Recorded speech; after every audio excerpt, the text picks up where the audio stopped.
Yes, good morning all of you. Today's lecture will be very important. आज का lecture बहुत ही important होने वाला है.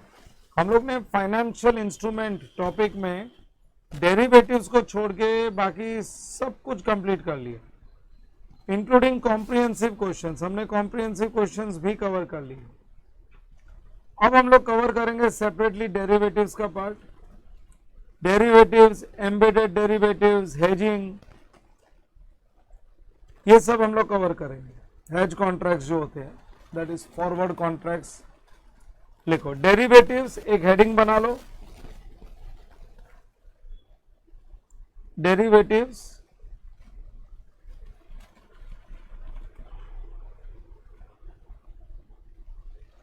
Derivatives and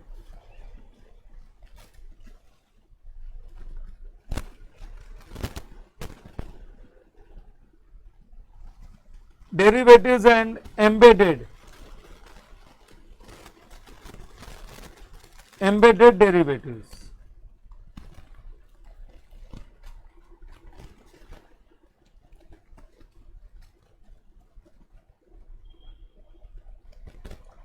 Derivatives and embedded derivatives. Derivatives and embedded derivatives, ये heading बना लो. बहुत इंपॉर्टेंट सेशन होने वाला है.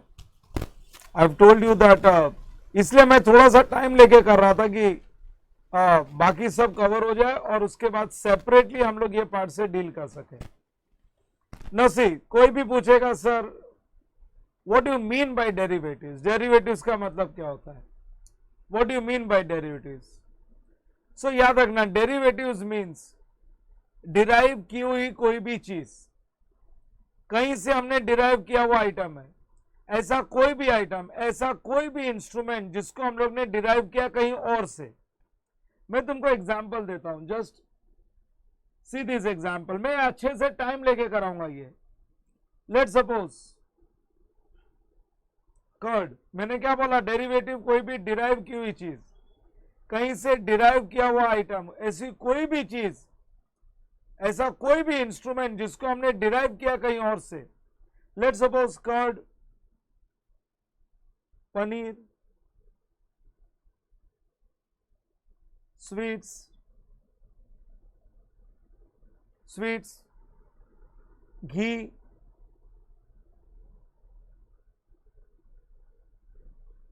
चीज, बटर मिल्क,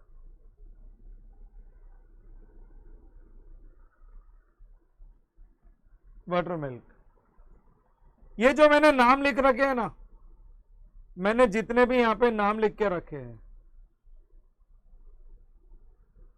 मैंने लिख रखा है curd, paneer, sweets, ghee, cheese, butter milk. ये मैंने जितने भी नाम लिख रखे हैं, ये सारे के सारे, all these are derived from milk. ये सब हमने कहां से डिराइव किए हैं, मिल्क से डिराइव किए हैं. समझा क्या नहीं. सो ये जो जहां से डिराइव किया जाता है, ये सबको हमने डिराइव कहां से किया है, मिल्क से डिराइव किया है. सो जहां से डिराइव किया जाता है उसको बोला जाता है अंडरलाइंग आइटम. इसको हम लोग क्या बोलेंगे, we call this as underlying item.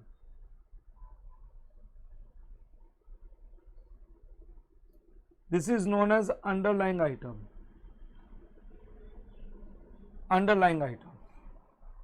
और इन सबको डिराइव किया हुआ है, तो इन सबको हम लोग बोलेंगे, all these are known as derivatives.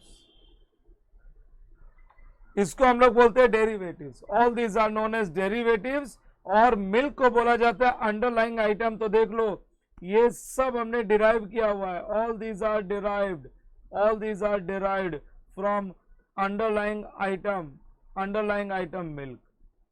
तो ये सब हो गए derivatives and milk is an underlying item. अरे कोई भी चीज जिसको बनाया गया है अंडरलाइंग से, उसको हम लोग बोलेंगे डेरिवेटिव्स. कोई भी ऐसी चीज जिसको बनाया गया अंडरलाइंग से, उसको हम लोग बोलेंगे डेरिवेटिव्स. अपने आप में उसकी कोई खुद की पहचान नहीं है, उसको बनाया गया अंडरलाइंग से, किसी दूसरी चीज से, किसी दूसरी चीज को बेस रख के, किसी दूसरी चीज को बेस रख के मैंने एक इंस्ट्रूमेंट बना लिया, तो वो इंस्ट्रूमेंट को बोलेंगे डेरिवेटिव्स। अरे उसका खुद का कोई बेस नहीं है, उसका खुद का कोई मार्केट बेस नहीं है, मार्केट प्राइस नहीं है, उसके खुद का मार्केट प्राइस का कोई बेस नहीं है, उसका प्राइस डिसाइड किया जाएगा on the basis of underlying item. तुमको नहीं लगता अगर मिल्क महंगा हो गया, अरे तुमको नहीं लगता अगर दूध महंगा हो गया तो कर्ड, स्वीट, पनीर, घी, चीज, बटर मिल्क, सब पे इसका असर पड़ेगा, ये सब महंगे हो जाएंगे? बोलो यस और नो। अगर दूध महंगा हो गया तो ये सब महंगे होंगे क्या नहीं होंगे? सो वो एक अंडरलाइंग आइटम है, वो इन सब की प्राइस वो अंडरलाइंग आइटम डिसाइड करता है। इन सब के जो प्राइस है, इन सब का जो दाम है ना, वो मिल्क के प्राइस पे डिपेंडेड है। वैसे ही एक डेरिवेटिव का प्राइस डिपेंड करता है उसके अंडरलाइंग आइटम पे, उसके अंडरलाइंग आइटम पे डिपेंड करता है। अंडरलाइंग का मतलब होता है ऐसी कोई भी चीज, अरे ऐसी कोई भी चीज जिसमें से एक नया इंस्ट्रूमेंट बनाया जाए, अरे जिसमें से कुछ नया डिस्कवर किया जाए।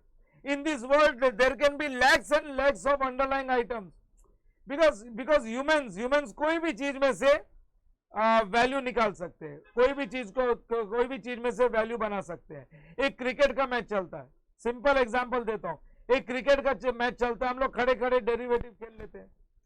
डेरिवेटिव का मतलब है यहां पे शर्त लगाना, बैटिंग, हम लोग बेट लगा लेते हैं ना। बैटिंग किसकी? कौन सी टीम जीतेगी, कौन सी टीम हारेगी। अरे जो टीम पे हम लोग ने शर्त लगा रखी है, जो टीम पर शर्त लगा रहे हैं ना हम लोग, या फिर जिस प्लेयर पे हम लोग शर्त लगा रहे हैं, वो हमारा अंडरलाइंग आइटम है, वो हमारा अंडरलाइंग आइटम है। सपोज हम लोग ने एक प्लेयर पे शर्त लगाई तो वो अंडरलाइंग हो गया, जो टीम पे शर्त लगाई वो अंडरलाइंग आइटम हो गया। और वो जो हमारी शर्त है ना, उसको हम लोग बोलेंगे, हमारी जो बैटिंग है उसको हम लोग बोलेंगे डेरिवेटिव्स, उसको बोला जाएगा डेरिवेटिव्स। सो हमारी जो बैटिंग है, हमारी जो शर्त है ना, दैट इज डिराइव्ड फ्रॉम, उसको डिराइव किया गया हुआ है किसी आउटसाइड अंडरलाइंग आइटम पे, जिसपे ना तो मेरा ना तुम्हारा, हम दोनों का ही कंट्रोल नहीं है। वो जो प्लेयर पे हमने बैटिंग लगाई है, वो प्लेयर अच्छा खेलेगा या बुरा खेलेगा, हमारा कंट्रोल थोड़ी है उस पे। जो टीम पे हम लोग ने शर्त लगाई है, वो टीम अच्छा खेलेगी या नहीं खेलेगी, हमारा कंट्रोल थोड़ी है। वो हारेगी या जीतेगी, हमारा कंट्रोल थोड़ी है, लेकिन हमारी शर्त उससे डिराइव की हुई है। तो जो हमारी बैटिंग है उसको बोलेंगे डेरिवेटिव, और वो टीम और प्लेयर जिसपे हम लोग ने बैट लगाया वो अंडरलाइंग आइटम है।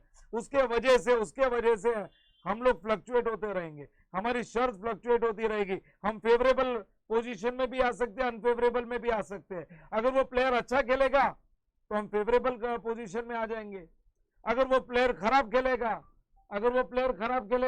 तो हम लोग अनफेवरेबल कंडीशन में आ जाएंगे। सो डेरिवेटिव को टेक्निकल लैंग्वेज में हम लोग बोलते हैं एक इंस्ट्रूमेंट। डेरिवेटिव को टेक्निकल भाषा में बोलेंगे एक इंस्ट्रूमेंट, एक ऐसा इंस्ट्रूमेंट जो किसी दूसरे अंडरलाइंग से बनाया गया है, एक ऐसा इंस्ट्रूमेंट जो किसी दूसरे अंडरलाइंग से बनाया गया है। बच्चों समझ में आया कि अभी तक जो मैंने बोला, हैव यू ऑल अंडरस्टूड और नॉट? एवरीबॉडी अंडरस्टूड दिस और नॉट? एक ऐसा इंस्ट्रूमेंट जो किसी और अंडरलाइंग से बनाया गया। यस, मैंने क्या बोला? मैंने बोला है एक ऐसा इंस्ट्रूमेंट जिसको किसी दूसरे अंडरलाइंग से बनाया गया, उसको हम लोग डेरिवेटिव बोलते हैं। मैं तुमको एग्जांपल देता हूं, तुमको डेरिवेटिव्स का और इंस्ट्रूमेंट्स का, एग्जांपल देता हूं। मेरे पास इंस्ट्रूमेंट्स है, डेरिवेटिव्स और इंस्ट्रूमेंट्स का नहीं, डेरिवेटिव्स और अंडरलाइंग का, एग्जांपल देता हूं।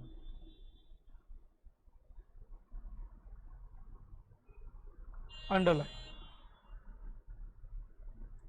फ्यूचर्स एक डेरिवेटिव इंस्ट्रूमेंट है। हाँ, ऑप्शंस ये भी डेरिवेटिव्स होते हैं, फ्यूचर्स, ऑप्शंस, फॉरवर्ड्स, अरे ये सब सट्टा ही तो है, और क्या है? फॉरवर्ड्स, निफ्टी फ्यूचर्स,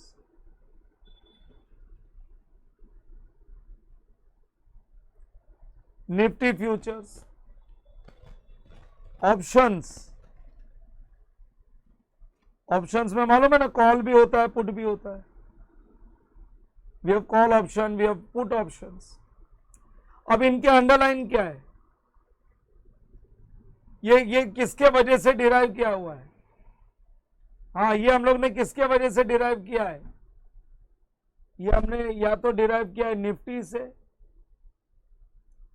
से, या फिर equity shares of a company, equity shares of a company. Forwards किस में होता है? फॉरवर्ड्स होता है गोल्ड, कोई भी कमोडिटी, फॉरेन करेंसी, ये अंडरलाइंग आइटम्स है। डॉलर की रेट, फॉरेन करेंसी की रेट, पाउंड्स की रेट। निफ्टी फ्यूचर्स के लिए अंडरलाइंग है Nifty, for Nifty future underlying is Nifty. Option और पुट, कॉल और पुट ऑप्शन, ये इक्विटी शेयर्स के प्राइस पे होता है, equity shares of a company, ये सब अंडरलाइंग आइटम है। Equity shares of a company के प्राइस पे हम लोग ये वाला डेरिवेटिव खेलते हैं। डेरिवेटिव खेलने का मतलब है ये वाला सट्टा खेलते हैं हम लोग। सो याद रखना, सो डेरिवेटिव्स ऐसा कोई भी इंस्ट्रूमेंट जो बना है किसी इंडिपेंडेंट अंडरलाइंग से। इंडिपेंडेंट अंडरलाइंग वो होता है जिसपे किसी भी पर्सन का कंट्रोल नहीं होता है, इंडिविजुअल अंडरलाइन वो होता है। सी इंडिपेंडेंट अंडरलाइन मैंने क्या बोला, वो होता है जिसपे किसी भी पर्सन का कंट्रोल नहीं होता है। No person can control such underline. हम लोग उन इंस्ट्रूमेंट के बारे में बात करने वाले हैं जो अपने आप में आइडेंटिटी क्रिएट नहीं करते, उनकी खुद की कोई आइडेंटिटी नहीं है, अपने आप में कोई आइडेंटिटी क्रिएट करने वाले नहीं है। उनकी आइडेंटिटी क्रिएट होती है because of the underlying item. मैंने क्या बताया, मैंने जो शर्त लगाई थी वो किसके वजह से, मैंने शर्त लगाई थी एक प्लेयर पे, तो ये शर्त की कोई आइडेंटिटी नहीं है, ये डिराइव किससे किया है? On the basis of the player. मैंने शर्त लगाई किसी आईपीएल टीम पे, तो जो आईपीएल टीम है वो प्लेयर है, वो मेरा अंडरलाइंग है। मेरी शर्त उससे डिराइव की हुई है। मेरी शर्त का अपने आप में कोई वजूद नहीं है, उसकी खुद की कोई आइडेंटिटी नहीं है, वो तो सिर्फ डिराइव की हुई है on the basis of underlying item. So ये जो अंडरलाइंग आइटम्स होता है ना, ये जो इंस्ट्रूमेंट, हम डेरिवेटिव्स, ये जो शर्त है डेरिवेटिव है, इसको इंस्ट्रूमेंट बोलते हैं। सो हम लोग वो इंस्ट्रूमेंट के बारे में बात करने वाले हैं जो अपने आप में आइडेंटिटी क्रिएट नहीं करने वाले हैं। उनकी आइडेंटिटी क्रिएट होती है because of any other thing. अगर कोई दूसरी चीज है तो आज मैं हूं, अदरवाइज मैं भी नहीं हूं। अरे समझे क्या नहीं? ये कॉन्सेप्ट में एकदम क्लियरली समझाना चाहता हूं। क्लियर हुआ क्या नहीं अभी तक जो बोला मैंने? Yes, I am asking all of you. Derivatives, ये डेरिवेटिव्स को अगर समझना है ना, तो पहले ये देखना पड़ेगा कि हम लोग जिस पर्टिकुलर इंस्ट्रूमेंट की बात कर रहे हैं ना, जिस डेरिवेटिव इंस्ट्रूमेंट की बात कर रहे हैं ना, उसकी वैल्यू के लिए हमारे पास अंडरलाइन क्या है। अगर मैच पे हमने बैटिंग की है, मैच पे हमने अगर सट्टा लगाया है, बैटिंग दैट इज सिंपल, इन अपने भाषा में सट्टा ही बोलते और क्या। अगर मैच पे हम लोग ने सट्टा लगाया ना, तो ये बैटिंग को हम लोग डेरिवेटिव बोलेंगे, और उसका जो रिजल्ट होगा ना वो फ्यूचर में आएगा। अरे जो प्लेयर पे जो टीम पे हमने बैटिंग ली है, वो बैटिंग लगाई है, वो अंडरलाइंग आइटम है। एंड बेस्ड ऑन अंडरलाइंग हम लोग इन्वेस्ट करते हैं, we invest our money based on underlying, हम लोग इन्वेस्ट करते हैं। If I want to invest in Nifty, then I have to purchase Nifty futures. अगर मेरे को निफ्टी में इन्वेस्ट करना है तो मेरे को निफ्टी फ्यूचर्स परचेज करना पड़ेगा। बोलो समझा क्या नहीं अभी तक जो समझा है मैंने? सो एक हम लोग हेडिंग देते हैं डेरिवेटिव्स में, डेरिवेटिव्स, एम्बेडेड डेरिवेटिव्स, ये मेन हेडिंग है। इसके नीचे मैं लिखवाना शुरू करता हूं। आज के लेक्चर में मैं ट्राई करूंगा कि डेरिवेटिव्स और एम्बेडेड डेरिवेटिव्स ये हम लोग कंप्लीट कर सकें।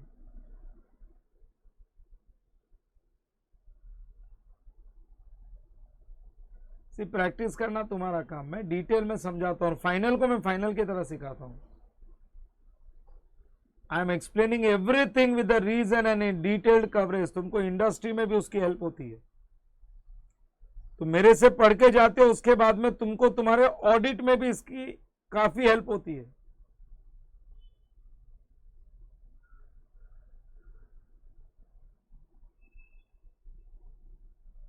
यस, लिखो कॉन्सेप्ट वन डेरिवेटिव्स।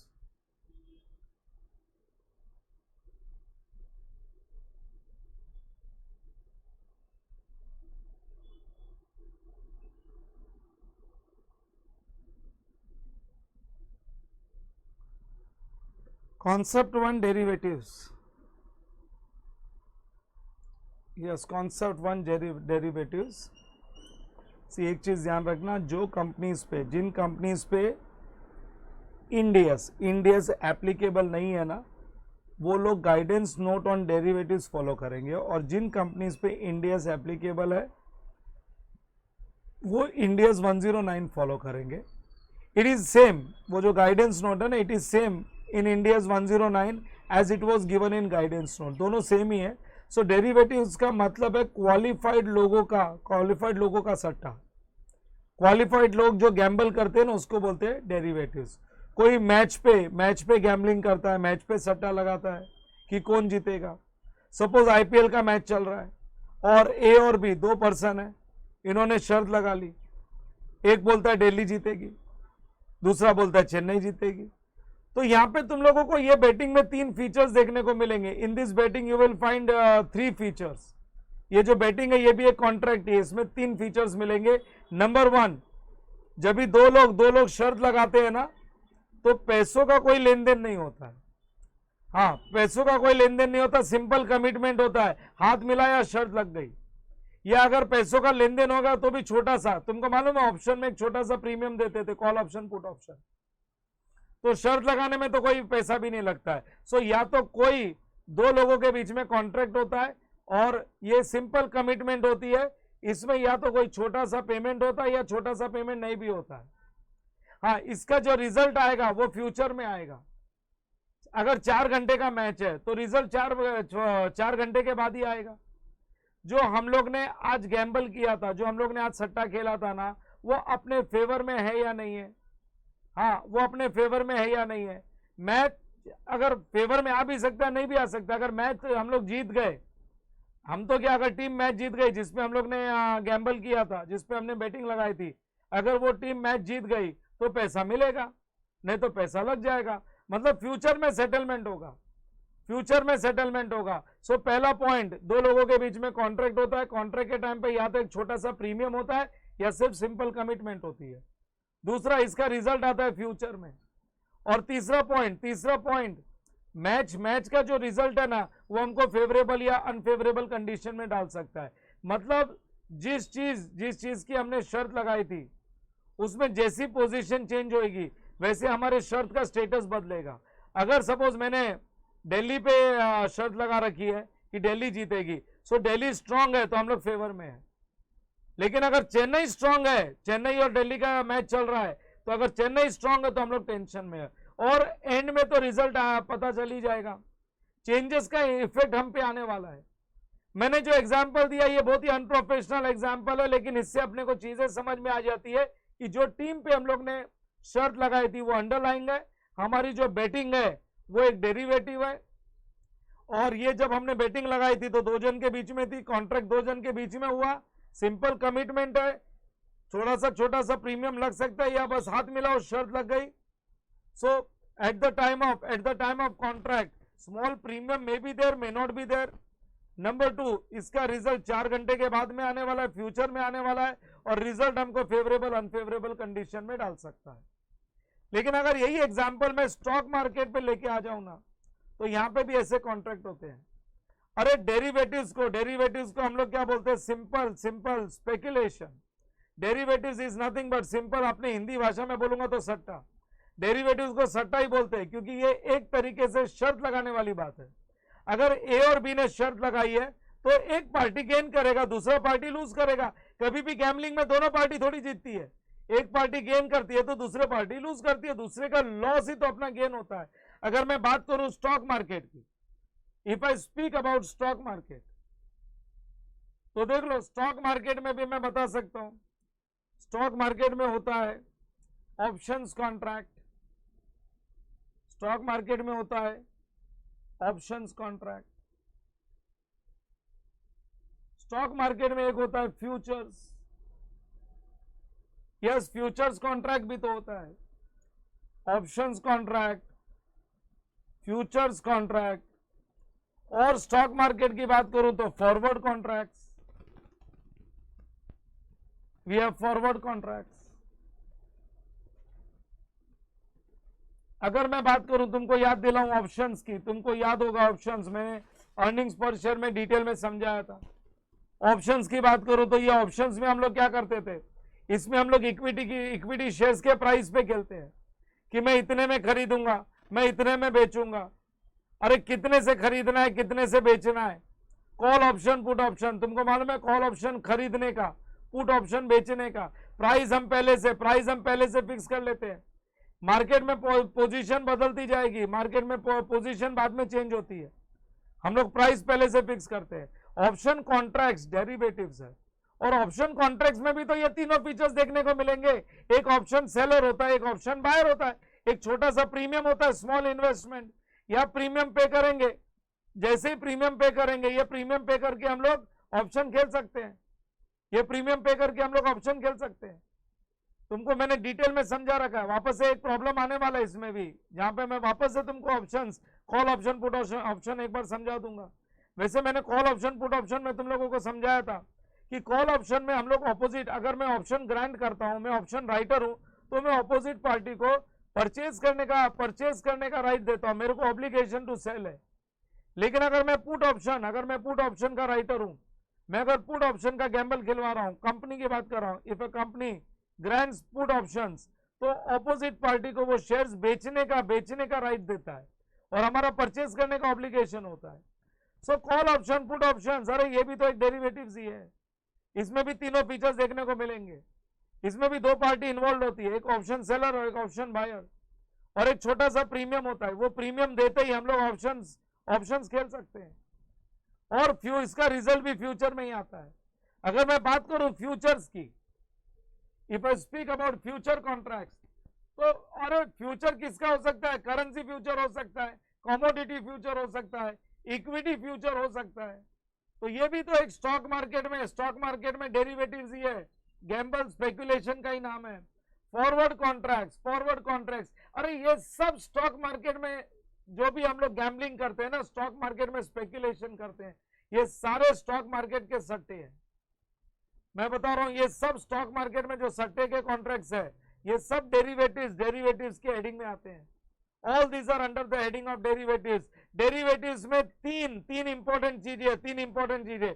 नंबर 1, एक तो हम लोग डेरिवेटिव्स में खेलते हैं ना, तो एक इनिशियल इन्वेस्टमेंट होता है या जीरो, या तो इनिशियल इन्वेस्टमेंट होगा या जीरो इन्वेस्टमेंट होगा, या इनिशियल इन्वेस्टमेंट छोटा सा इन्वेस्टमेंट होगा, छोटा सा, क्योंकि शर्त लगाने पे, सट्टा खेलने पे ज्यादा पैसे नहीं लगते, छोटा सा प्रीमियम देना पड़ता है, ज्यादा पैसा नहीं डालना पड़ता है। मैं सपोज एक एग्जांपल देता हूं, मैंने सट्टा लगाया किसी के साथ कि 4 महीने के बाद डॉलर का रेट होगा 72 हो जाएगा, तो स्पेकुलेशन ही तो है। अरे 4 महीने के बाद पता चल ही जाएगा कि हम लोग ने जो बेटिंग लगाई थी वो हम लोग जीते या हारे, हमने जो सट्टा खेला था उसमें हम लोग हारे या जीते, समझा क्या नहीं। ये मेरे फेवर में भी आ सकता है, मेरे फेवर में नहीं भी आ सकता है। It can come in my favour, it can not come in my favour. तो इसके लिए मैं छोटा सा प्रीमियम दे सकता हूं। जब ये बेट लगाता हूं, I can enter the contract by paying a small premium, और जस्ट हाथ मिलाने से भी हो जाता है काम, छोटा सा इन्वेस्टमेंट होता है। हम लोगों को डेरिवेटिव खेलने के लिए बड़ा इन्वेस्टमेंट नहीं करना पड़ता है। अगर मेरे को एक शोरूम खोलना है तो शोरूम में हेवी इन्वेस्टमेंट लगता है। अगर मेरे को एक शोरूम खोलना है तो तुम सोचो, शोरूम में एक हेवी इन्वेस्टमेंट लगता है। शोरूम खोलने का मतलब है करोड़ों की बात हो गई। So that is not a derivative, वो डेरिवेटिव नहीं है। और एक चीज याद रखना, कुछ लोगों के दिमाग में आता रहता है हेजिंग। अरे मैं अभी हेजिंग की बात नहीं कर रहा हूं। I am not talking about hedge contract right now, I am talking only about derivatives. बस डेरिवेटिव्स, गैम्बलिंग, सट्टा, हेज डिफरेंट है, हम लोग वो बाद में डील करेंगे। हेजिंग में यही इसी चैप्टर में आगे के पार्ट में डिस्कस करूंगा। हमको तो शर्त लगानी है और खेलना है बस। क्वालिफाइड लोगों का काम है ये, कोई भी नहीं कर सकता है। दिस इज क्वालिफाइड लोगों का, नॉलेजेबल पर्संस का काम है ये, फ्यूचर को एंटिसिपेट करके स्टॉक मार्केट में खेलना। अरे इसकी सबसे पहली और खास बात है, इसमें पैसे वैसे नहीं लगते, ज्यादा पैसे नहीं लगते। शर्त लगाने के लिए कैसे पैसे शर्त लगा रहे हम लोग, उसके लिए कोई पैसा नहीं लगता है, छोटा सा एक अमाउंट हो सकता है, लगे तो भी बस थोड़ा सा छोटा सा, उसको हम लोग एक छोटा सा प्रीमियम बोलते हैं। ये फ्यूचर डेट पे सेटल होगा, और आज शर्त लगाया है तो फ्यूचर डेट पे ही सेटल होगा। जितने भी डेरिवेटिव्स है वो सब फ्यूचर डेट पे सेटल होते हैं। 2 महीने के बाद इस कंपनी का भाव ये होगा, अरे 2 महीने के बाद इस करेंसी का भाव ये होगा, what is the rate of the currency will be this much. These are examples of future date. और तीसरी सबसे इंपॉर्टेंट बात ये है इसमें, the third thing which is important, जो हम लोग ने सट्टा लगाया है ना, जो हमने गैम्बल किया, स्पेकुलेशन खेला है ना, इसमें चेंजेस आने से अपने ऊपर इफेक्ट आएगा। जैसे जैसे अंडरलाइंग वेरिएबल चेंज होंगे, वैसे वैसे कॉन्ट्रैक्ट में भी चेंज आएगा। सपोज कोई करेंसी में फ्यूचर खेला है हम लोग ने, तो जैसे जैसे करेंसी में चेंज आएगा वैसे वैसे अपना कॉन्ट्रैक्ट में भी चेंज आते जाएगा। अगर इंटरेस्ट स्वैप में खेला है तो इंटरेस्ट में चेंज आएगा, कमोडिटी स्वैप खेला है तो जैसे जैसे कमोडिटी के वैल्यू में चेंज आएगा, अपने अपने डेरिवेटिव्स इंस्ट्रूमेंट में भी चेंज आते जाएगा, अपने कॉन्ट्रैक्ट में भी फेवरेबल अनफेवरेबल पोजीशन दिखती जाएगी। बट सारे कॉन्ट्रैक्ट मार्केट में अवेलेबल चाहिए, और ये बड़े बड़े लोग इसमें डील करते हैं। ये सारे कॉन्ट्रैक्ट मैंने बताया ना, फ्यूचर्स, ऑप्शंस, फॉरवर्ड्स, ये सब मार्केट में अवेलेबल है, और काफी बड़े बड़े लोग इसमें डील करते हैं। सी वी आर चार्टर्ड अकाउंटेंट्स, अपन तो सी है, अपना काम तो अकाउंटिंग तक लिमिटेड है। स्टॉक मार्केट में खेलना एक्चुअली ये थोड़ा करेज वाला काम है, दिलेरी का काम है। इसकी अकाउंटिंग सीखना अपने सिलेबस का पार्ट है। अगर कोई मेरे को बोले कि सर डेरिवेटिव्स में कैसे खेलते हैं, तो इसके लिए हम लोगों को एक स्पेशलाइज कोर्स करना पड़ेगा, और स्पेशलाइज एक्सपीरियंस चाहिए अपने को। अगर अपने को कोई गॉडफादर मिल जाए ना, और उसके पास स्पेशलाइज नॉलेज हो, और उसके साथ अपने को अगर 2-3 साल काम करने का मौका मिल जाए, पोर्टफोलियो बनाना आ जाए, तो हम लोग कर सकते हैं। ये एक अलग लाइन है। This can be linked with CFA, ये सीएफए लेवल का काम है, ये सब सीएफए लेवल का काम है। सी इसमें सीए भी एक्सपीरियंस लेके एंटर हो जाते हैं। तो डेरिवेटिव्स की सबसे खास 3 चीजें हैं। नंबर 1, कोई पैसा वैसा नहीं लगता शुरू में, लगे तो भी छोटा सा अमाउंट लगता है, ये फ्यूचर डेट पे सेटल होगा। और जिस चीज पे हम लोग ने गैम्बल किया है, सट्टा लगाया है, जैसे जैसे वो चेंज होगा, मतलब मैं बात कर रहा हूं अंडरलाइंग आइटम चेंज होगा, तो उसका इफेक्ट हमको दिखेगा। अगर एग्जाम में केस स्टडी आया ना, और वो केस स्टडी ये पूछता है whether the given contract is derivative और नॉट, तो ये 3 फीचर लगा के देख लेना। अगर ये 3 फीचर्स दिखे तो बोलने का डेरिवेटिव्स है, ये 3 फीचर्स नहीं दिखे तो बोलने का this is not a derivatives. कौन से 3 फीचर्स बोले मैंने इंडियस 109 के हिसाब से? 3 features. Number 1, it does not require initial investment, और if require it requires a little, अगर चाहिए तो भी छोटा सा investment. Number 2, it will be settled on a future date, and number 3, its value changes as the underlying variable changes, जैसे जैसे underlying variable change होएगा इसकी value change होएगी। I hope you have understood, जितना मैंने समझाया उसके बेसिस पे तुमको अभी तक की बातें समझ में आई होगी। हम लोग थोड़ा सा लिख लेते हैं, बच्चों समझा क्या नहीं? सी मेरे को जैसे समझ में आता है मैं वैसे समझाता हूँ, बिकॉज मेरे को बेस लेवल पे चीजें समझ में आती है। मैं कोई भी चीजों को रीड करने के बाद यही सोचता हूँ how I will explain this to my students. अरे मेरे को तो समझ गया, मैंने तो पढ़ लिया, out of so many years experience when I read something, मेरे को 1 या 2 रीडिंग में सारी चीजें समझ में आ जाती है। फिर मैं बैकग्राउंड रेडी करता हूँ तुम्हारे लिए कि तुमको कैसे समझेगा, तुमको कौन सी भाषा में समझ में आएगा, कौन से लैंग्वेज में, वो लैंग्वेज में मैं तुमसे बात करता हूं। अरे बोलो समझ में आया क्या? मैं नोट्स लिखाने जा रहा हूं। डेरिवेटिव्स खुद की कोई आइडेंटिटी नहीं होती। आज चलो शर्त लगाते हैं, आज हम लोग की शर्त लगाते हैं आज बारिश आएगी या नहीं आएगी, और वो भी लगाते हैं आज 9 बजे बारिश आएगी क्या नहीं आएगी। सो बारिश हमारे लिए अंडरलाइन हो गई, उस पर हमारा कोई कंट्रोल नहीं है। अरे ऐसे ही तो शर्त लगती है। मैंने बोला ना, ह्यूमन बींग्स कोई भी चीज कहीं से भी डिराइव कर लेते हैं। सो 9 बजे की अगर बात करेंगे तो 9 बजे आज बारिश आएगी या नहीं आएगी, मॉर्निंग 9 o'clock। अच्छा, बारिश हमारे लिए अंडरलाइन है, और जो हमारा हमने बेटिंग लगाई है वो हमारे लिए डेरिवेटिव है।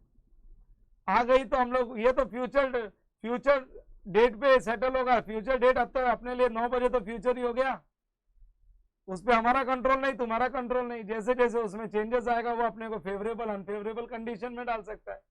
फेवरेबल कंडीशन में डालेगा तो मैं बोलूंगा डेरिवेटिव फाइनेंशियल एसेट है मेरे लिए।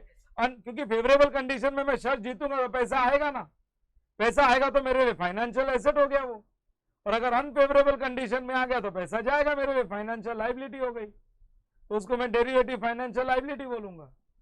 अरे कोई भी हम बेटिंग लगाते हैं तो बेटिंग में अगर जीत गए तो वो डेरिवेटिव फाइनेंशियल एसेट होता है बच्चों, और अगर हम लोग शर्त हार गए तो वो डेरिवेटिव फाइनेंशियल लाइबिलिटी है, देना पड़ेगा, ऑब्लिगेशन टू पे आ जाता है। और शर्त जीत गए तो राइट टू रिसीव कैश हो जाता है। बैठा के नहीं दिमाग में? लिखा लिखा।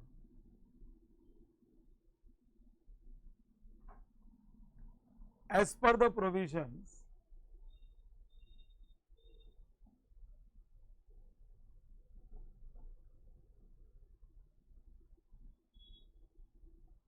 provisions of Ind AS 109,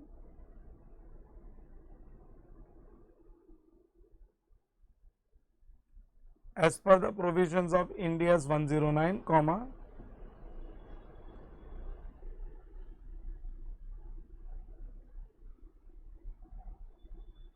derivatives is a kind of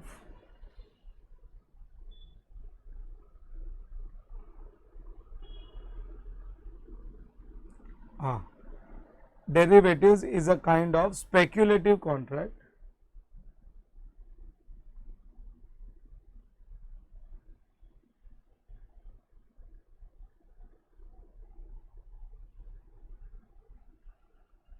derivatives is a kind of speculative contract that has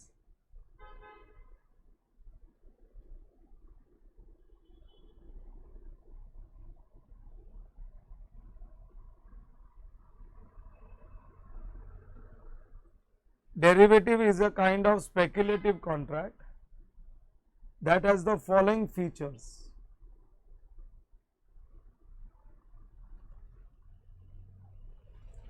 That has the following features. Number one, it does not require initial investments.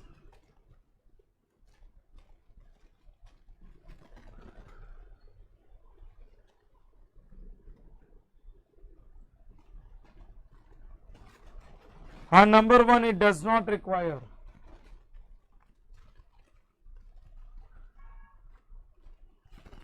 It does not require initial investments. It does not require initial investments,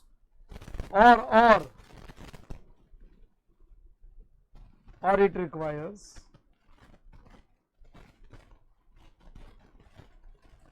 it does not require initial investments, or it requires a little investments.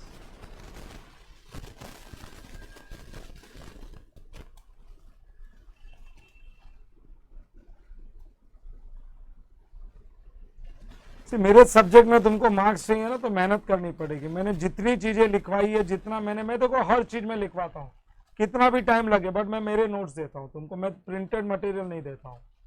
तो तुमको इस पे rely करना पड़ेगा, इसको पढ़ना पड़ेगा, इसको परफेक्ट करना पड़ेगा, फिर देखो एग्जाम दो।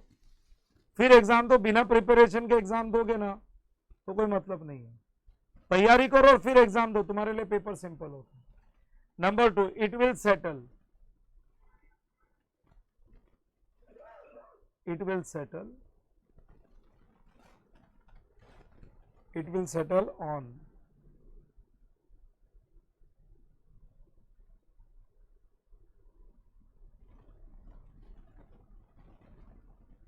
settle on a future date. And third condition, its value changes.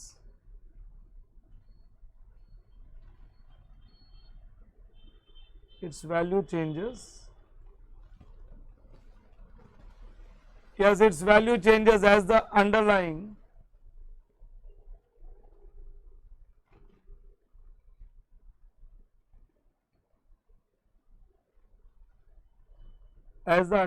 variable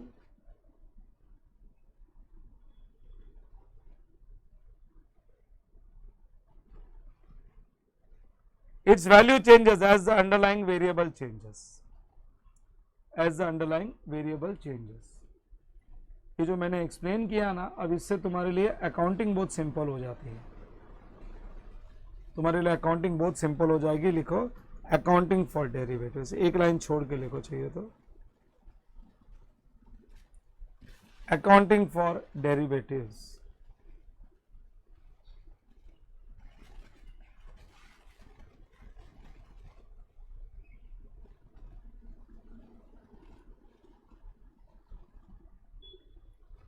सी बहुत सुना होगा derivatives derivatives. It's I will simplify everything.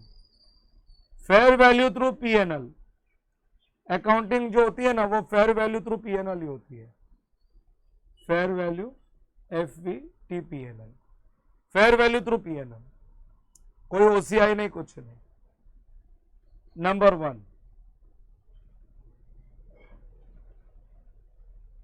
Number 1 at settlement date,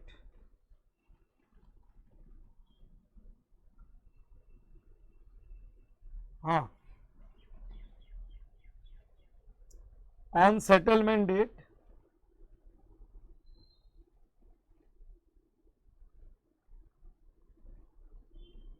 on settlement date जो भी चेंजेस इन वैल्यू आएगी ना वो पीएनएल में ट्रांसफर होगा.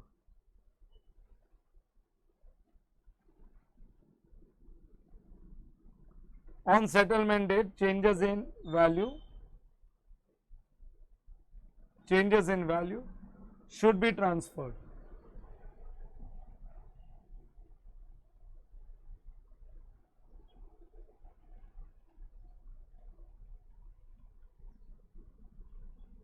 Should be transferred to PNL. Settlement पे जो भी वैल्यू में चेंजेस आएगा that should be transfer to PNL, उसको हम लोग पीएनएल में ट्रांसफर करेंगे. और सेटलमेंट पे हमारे लिए फेवर में भी आ सकता है, ये हमारे लिए अनफेवरेबल भी बन सकता है. ये हमारे फेवर में भी हो सकता है, ये हमारे फेवर में नहीं भी हो सकता है. हाँ, so if derivative is favourable, 1 2 3 4, 1 minute, total 5 line का एक टेबल बना लो. फर्स्ट लाइन को क्लोज करो.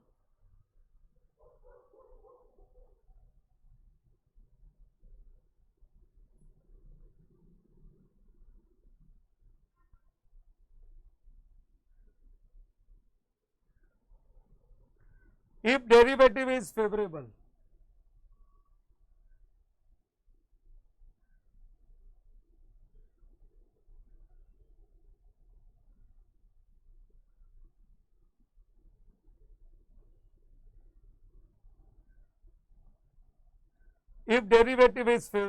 and if derivative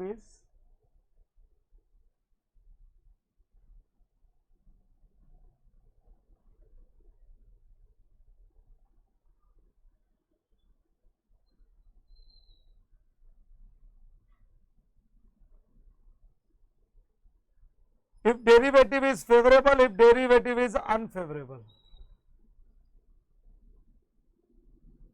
हाँ, सेटलमेंट के दिन अगर हम लोग शर्त जीत गए तो अपने लिए डेरिवेटिव फेवरेबल है ना.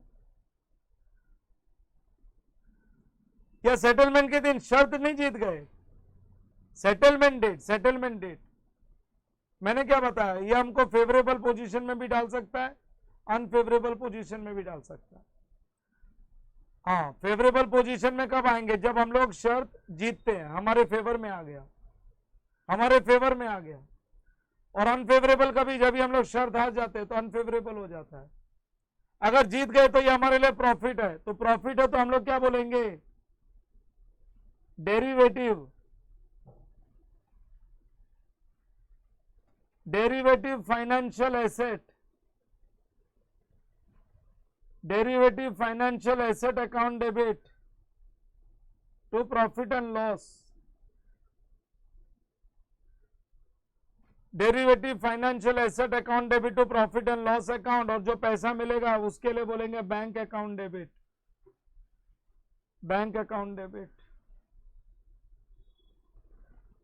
To derivative financial asset.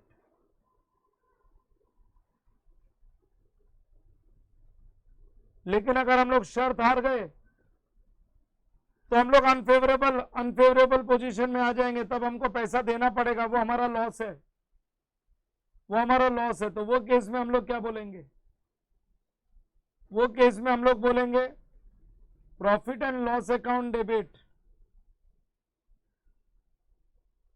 Profit and loss account debit to derivative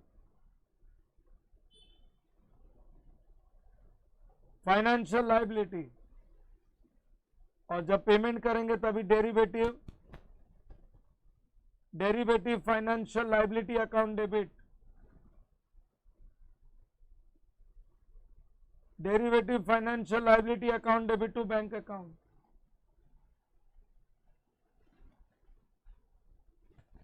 two bank account. लो, हमने जो डेरिवेटिव में खेला था, फ्यूचर डेट पे सेटल हुआ, और सेटल होने पे हम लोग या तो फेवरेबल कंडीशन में आ सकते हैं तो उसको फाइनेंशियल एसेट बोलेंगे, अनफेवरेबल कंडीशन में आ गए, वो गैम्बल, वो शर्त हम लोग हार गए, तो फिर हम लोग अनफेवरेबल कंडीशन में आ जाएंगे तो उसको फाइनेंशियल लायबिलिटी मानेंगे। अगर हमारे फेवरेबल कंडीशन में तो प्रॉफिट है, तो derivative financial assets to profit and loss, profit book कर लिया और फिर उसको कलेक्ट कर लिया bank to derivative financial asset. Entry को नेट ऑफ करोगे तो बैंक टू पीएनएल, प्रॉफिट कमा लिया, और दूसरी एंट्री को नेट ऑफ करोगे तो पीएनएल टू बैंक, लॉस हो गया, लॉस हो गया। सो ये अकाउंटिंग, ये आ गई accounting of derivatives, this is accounting of derivatives. हाँ बच्चों समझा क्या, फेवरेबल अनफेवरेबल जो दोनों मैंने करवाया, सेम डेरिवेटिव इंस्ट्रूमेंट हमारे लिए फेवरेबल भी हो सकता है, हमारे लिए अनफेवरेबल भी हो सकता है। सेम डेरिवेटिव इंस्ट्रूमेंट हमारे लिए फेवरेबल भी हो सकता है, अनफेवरेबल भी हो सकता है। अभी कुछ नहीं पूछने का, मेरा कंप्लीट होने के पहले कोई डाउट नहीं पूछने का। वंस आई कंप्लीट उसके बाद जितना कराया खाली वो बोल दो, इससे अलग कुछ रहेगा तो अभी भी नहीं बात करूंगा। मैं जो कराया उसमें कुछ पूछना है तो पूछ ले। लिखो, valuation of derivative before it settlement,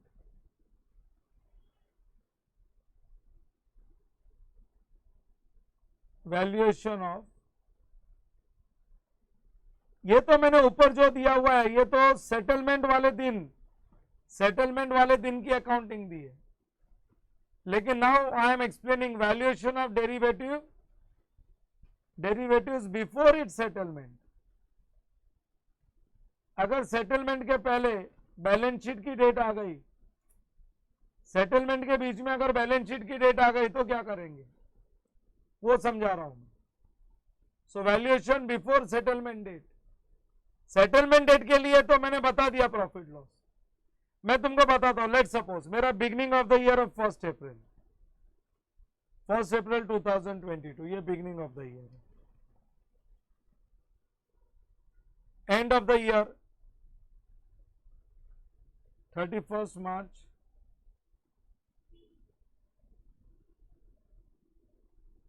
23, this is end of the year. हम लोग कॉन्ट्रैक्ट में एंटर हुए, हाँ हम लोग कॉन्ट्रैक्ट में एंटर हुए 1 जुलाई को, 1 July entered, we entered into contract.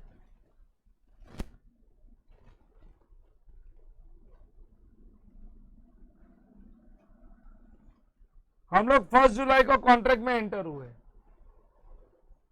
और इसका सेटलमेंट है 30 जून को, 30 जून 23।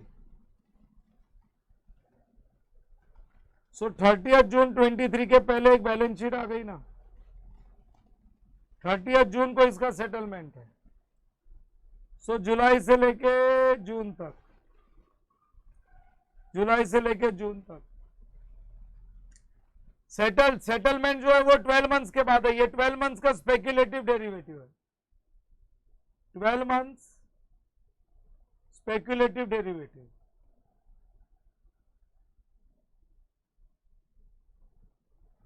सो 1 जुलाई से लेके 30 जून तक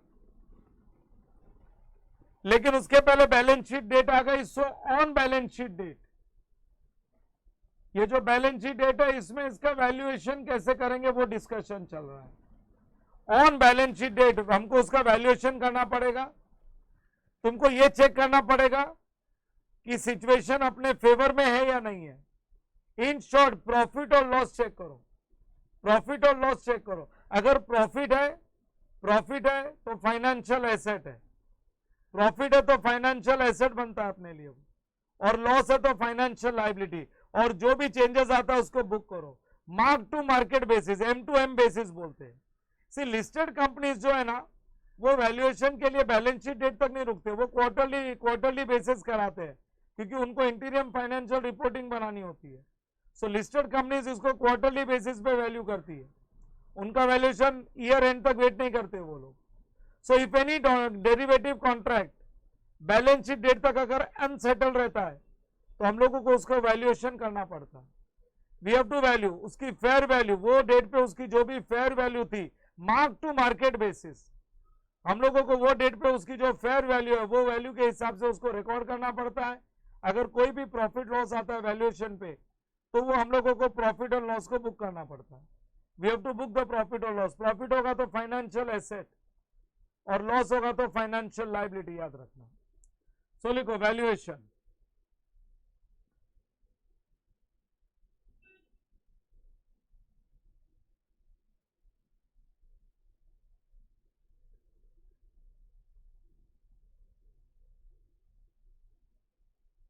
Yes, valuation. If any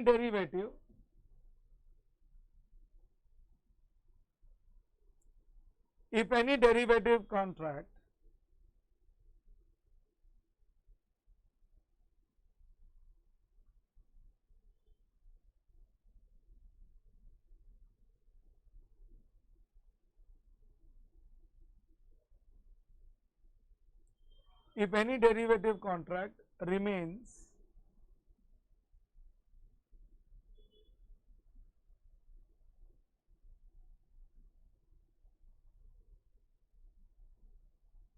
if any derivative contract remains unsettled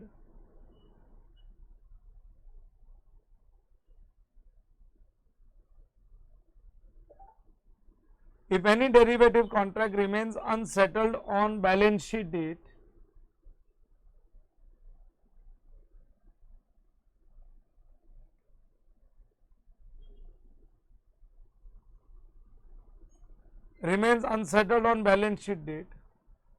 then we need to value.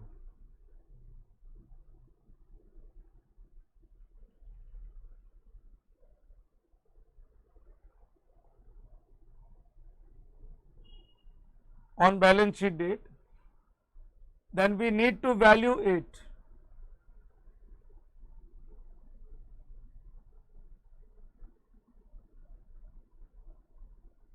Then we need to value it at fair value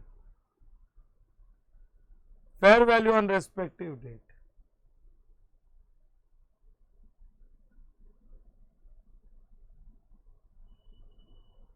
Then we need to value it at fair value on respective date on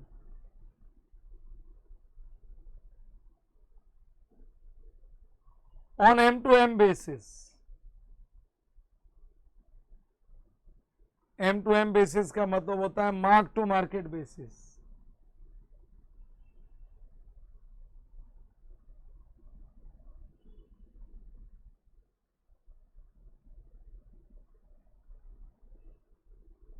Mark to market basis. Any profit or loss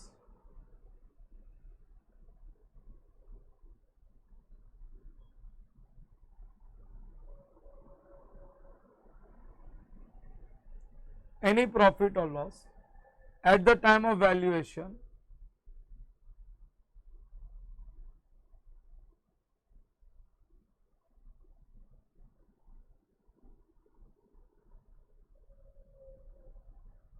any profit or loss at the time of valuation will be transferred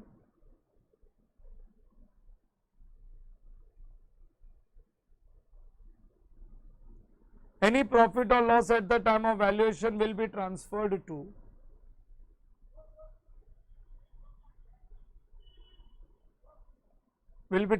profit and loss account.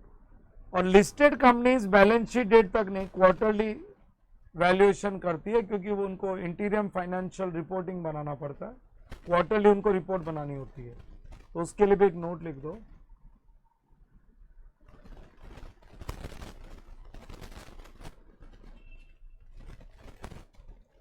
Listed companies can,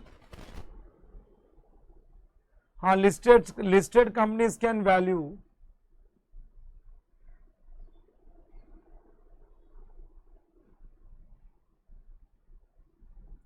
listed companies can value unsettled contracts.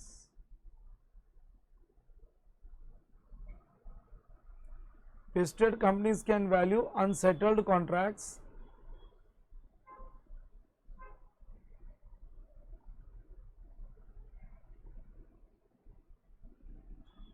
on quarterly basis.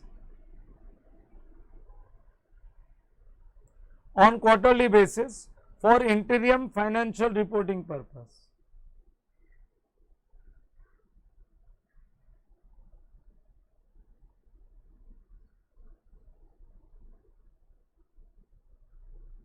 For interim financial reporting purpose.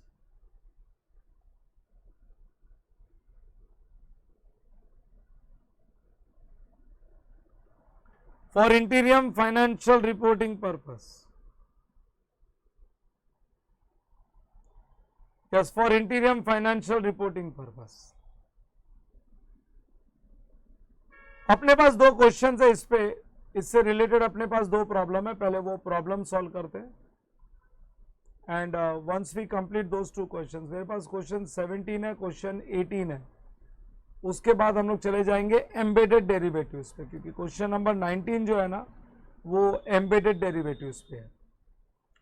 Look at the question.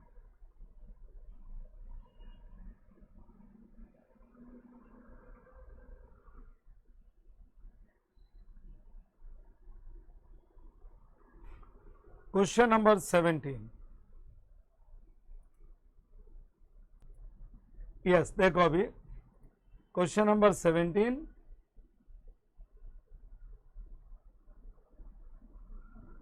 On 1st January 2000 X1, Sam Limited agreed to purchase $20,000 from JT Bank in future on 31st December 2000 X1. 1st Jan को agreement किया, contract किया है कि future में खरीदेगा $20,000 for a rate equal to 68 पर US dollar. हाँ, future contract है, देख लो ये फ्यूचर कॉन्ट्रैक्ट है. Number 1, Sam limited did not pay any amount upon entering the contract. ये लो, ये फीचर भी मिल गया. 3 फीचर सेटिस्फाई होने चाहिए. हाँ, और eight the time of entering into contract या तो इनिशियल छोटा सा पेमेंट होता है या फिर कुछ नहीं होता, तो यहाँ पे कुछ नहीं है. Sam company limited is a listed company in India and prepare its financial statement on quarterly basis. ठीक है. Following the principles of recognition and measurement as laid down in India's 109, you are required to record the entries for each quarter ended till the date of actual purchase of USD. जब तक purchase actual purchase कर लोगे, delivery हो जाएगी, तो उसके बीच में जो है वही तो है derivatives part. So actual purchase तक की अकाउंटिंग करके देनी है. For the purpose of accounting please use the following information representing market to market fair value, that is mark to market fair value of forward contracts at each reporting date. हमने ये contract में हम लोग enter कभी हुए थे, देखो contract में हम लोग एंटर हुए थे 1 जैन को. 1 जैन 2000 X1 को एंटर हुए थे. उसके बाद में पहला क्वार्टर कंप्लीट हुआ Jan Feb March. Next quarter complete हुआ अप्रैल मई जून. अगला क्वार्टर कंप्लीट हुआ जुलाई अगस्त सितंबर. और उसके बाद में 31 दिसंबर को तो सेटलमेंट होएगा, 31 दिसंबर को सेटलमेंट होगा। तो ये 4 क्वार्टर की डेट्स है, ये फर्स्ट क्वार्टर, ये second quarter, this is third quarter and this is fourth quarter. देख लो फोर्थ क्वार्टर। अरे फ्यूचर कॉन्ट्रैक्ट है, 3 फीचर सेटिस्फाइड है इसमें। 3 फीचर्स कौन से सेटिस्फाइड है? नंबर वन, अरे मैंने 3 फीचर्स कौन से लिखा रखे हैं देख लो, तुमको मैंने इसके 3 फीचर्स दिए हुए हैं। All of you just check 3 features. Number 1, it does not require initial investment और रिक्वायर्स अ लिटिल इन्वेस्टमेंट। तो प्रॉब्लम में बोला हुआ है कुछ नहीं देना है। और ये फ्यूचर डेट को सेटल होगा तो 31 दिसंबर को सेटल होगा। कॉन्ट्रैक्ट में एंटर हुए 1 जनवरी को और सेटल होगा ईयर एंड पे। And its value changes as the underlying variable changes. अरे हमारा अंडरलाइंग है डॉलर, तो हम लोग ने करेंसी अंडरलाइंग है, करेंसी के रेट में खेला है। सो अलग अलग डेट्स पे चेंजेस आएगा तो हमको फेवरेबल अनफेवरेबल कंडीशंस में डालेगा ही, हमको फेवरेबल अनफेवरेबल कंडीशन में डालेगा ही। चलो सॉल्व करेंगे इसको। Question number 17, journal entries in the books of Sam limited.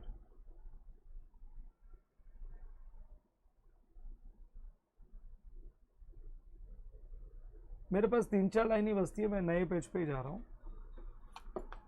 Question number 17,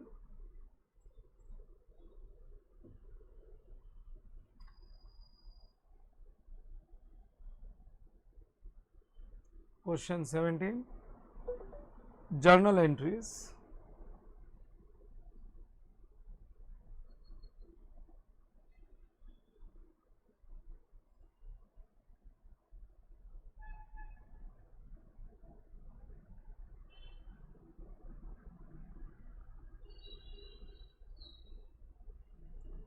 journal entries in the books of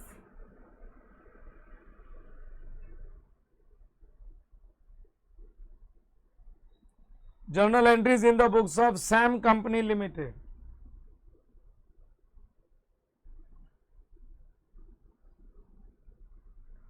Journal entries in the books of Sam Company Limited.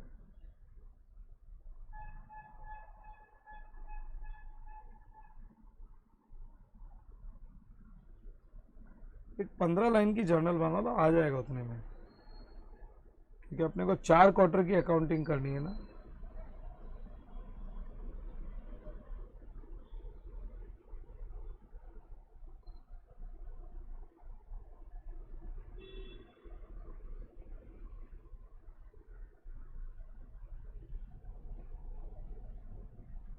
बना के रखो, जरूरत पड़ा तो फिर और एक्सटेंड कर देंगे। 15 लाइन तो बनाओ।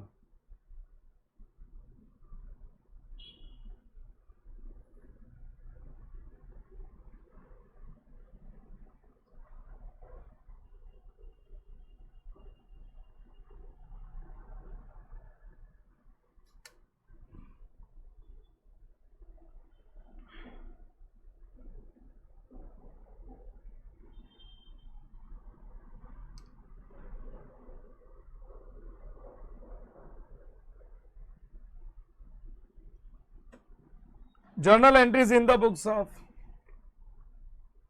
of Sam Company Limited.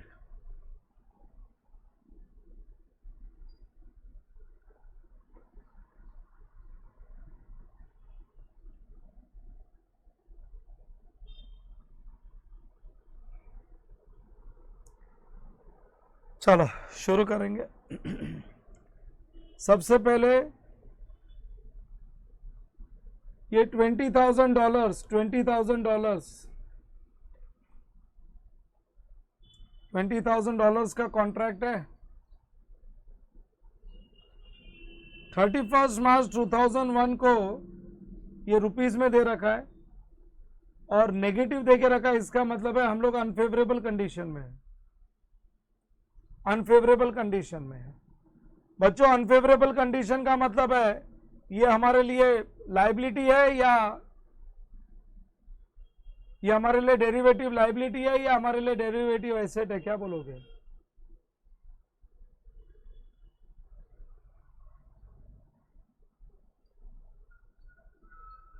Yes everyone. Negative negative देने का मतलब है कि हमारे फेवर में नहीं है, हमारे हाँ, क्या बोलोगे, ये हमारे लिए डेरिवेटिव फाइनेंशियल एसेट है या फाइनेंशियल लायबिलिटी है, क्या बोलते हो? Financial liability. लेकिन उसके बाद में भी नेगेटिव है, लेकिन ये नेगेटिव रिड्यूस हो गया ना? Yes sir. ये नेगेटिव रिड्यूस हो गया, इसका मतलब है 10,000 का इंप्रूवमेंट है। मैं यहां पे एंट्री पास करूंगा, derivative financial liability to PNL 25,000। लेकिन अब ये जो लायबिलिटी मैंने जो 25,000 की बुक की थी, ये 10,000 से रिड्यूस हो जाएगी, क्योंकि इसके बाद में भी अनफेवरेबल ही है, इसके बाद में भी है, लेकिन 15,000 ही अनफेवरेबल है ना।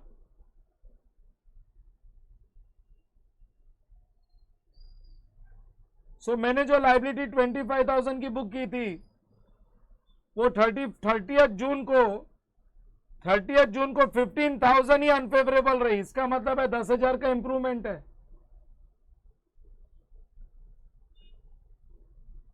पहले मेरे को डॉलर का जो रेट था 25,000 मेरे फेवर में नहीं था, नेगेटिव रेट्स, लेकिन अभी 10,000 का इंप्रूवमेंट है, तो देखो ये दोनों मिला के 15,000 अनफेवरेबल बुक हो जाता है।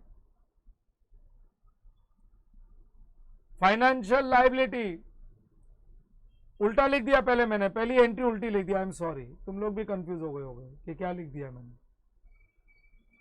पहले लॉस बुक करना है मेरे को। 25,000 profit and loss to financial liability, derivative financial liability 25,000, लेकिन उसके बाद में 15,000 है, मतलब इंप्रूवमेंट है 10,000 का। तो ये फाइनेंशियल लायबिलिटी को मैं रिड्यूस करूंगा, फाइनेंशियल लायबिलिटी टू पीएनएल। अब ये दोनों को तुम अगर कंबाइंड देखोगे तो 15,000 का अनफेवरेबल दिखेगा, financial liability of 15,000।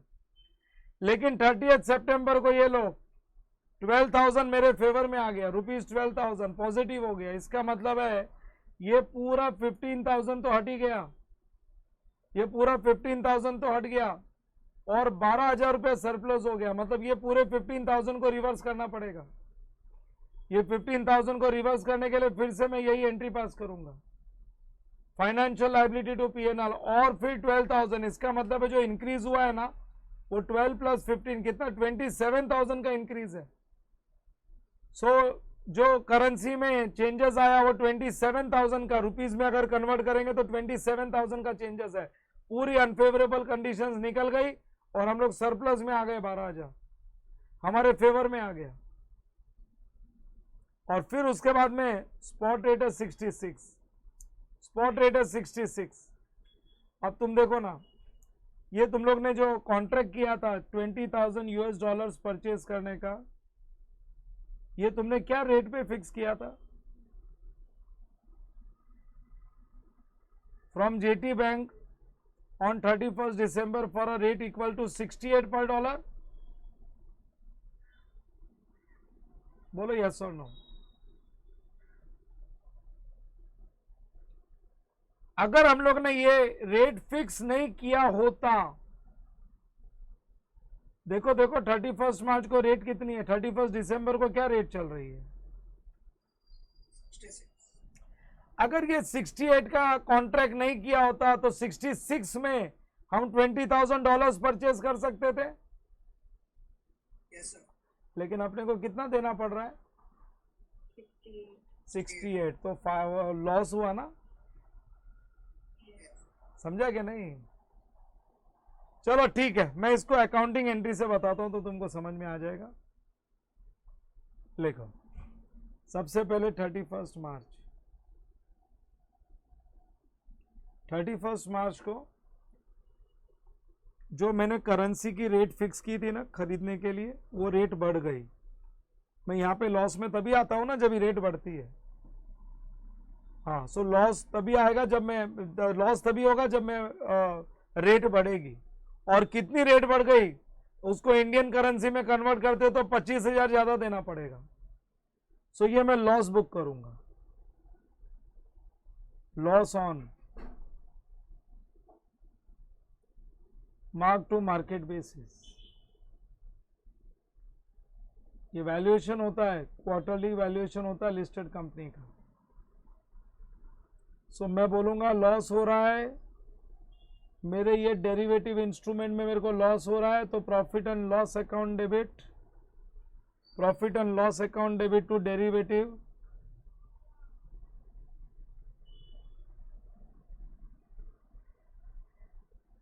Financial liability account,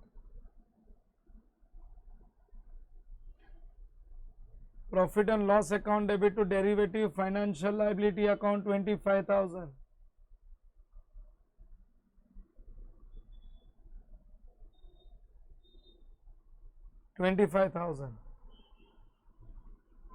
उसके बाद आ गया 30 जून, 30 जून X1। 30 जून को करेंसी में जो चेंजेस आया उसके हिसाब से अपने को 15,000 रुपये ही एक्स्ट्रा देना पड़ेगा। मतलब इंक्रीज जो हुआ है करेंसी का रेट जो बढ़ा है वो खाली 15,000, उसको इंडियन करेंसी में कन्वर्ट करे तो 15,000 ही एक्स्ट्रा जा रहा है। तो पहले 25,000 जा रहा था, इसका मतलब है पहले जो इंक्रीज हुआ था उसमें थोड़ा सा रिडक्शन हुआ होगा। बोलो बच्चों यस और नो। पहले जो रेट बढ़ा था, क्योंकि मेरे को खरीदना है तो रेट बढ़ने पे ही तो मेरे को नुकसान होगा ना। तो पहले जितना रेट इंक्रीज हुआ था अब थोड़ा उससे रिड्यूस हो गया होगा। रेट जैसे जैसे रिड्यूस होगा मेरे को फायदा होता है। तो अभी वो 15,000 ही एक्स्ट्रा लग रहा है, इसका मतलब है 25,000 का लॉस बुक कर दिया था हम लोग ने, और अभी लॉस एक्चुअली खाली 15,000 का ही है, तो 10,000 का लॉस रिवर्स करना पड़ेगा अपने को, 10,000 का लॉस रिवर्स करना पड़ेगा।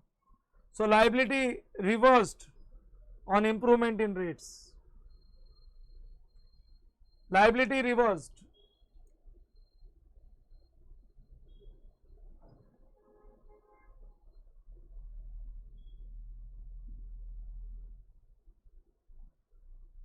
liability reversed on improvement,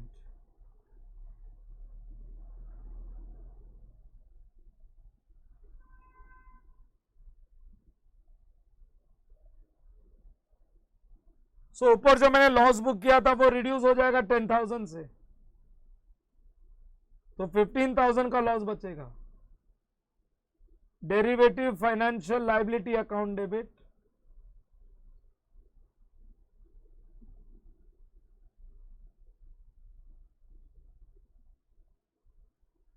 तो profit and loss account,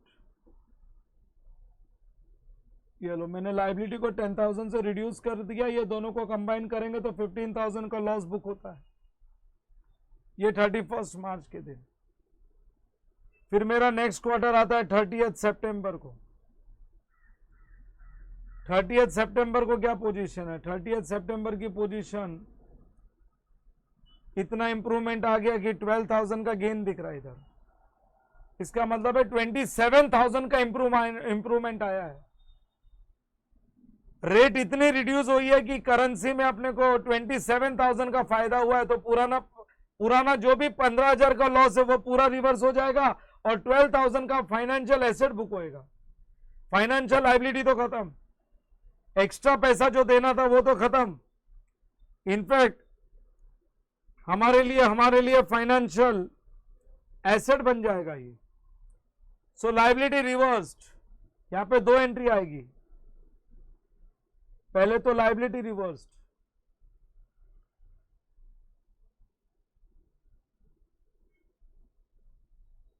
liability reversed on improvement,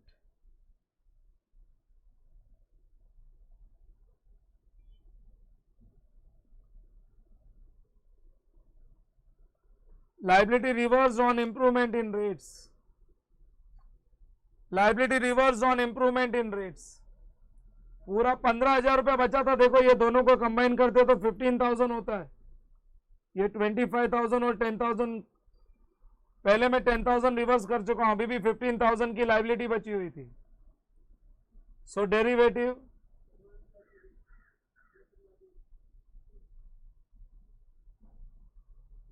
derivative financial liability, account debit to profit and loss account. ये लो, पहले 10,000 रिवर्स किया था, 15,000 रिवर्स किया, पूरा लाइबिलिटी खत्म, और अब 12,000 से अपने फेवर में है।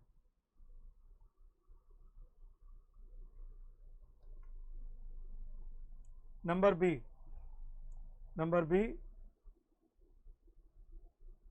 Profit on mark to market basis.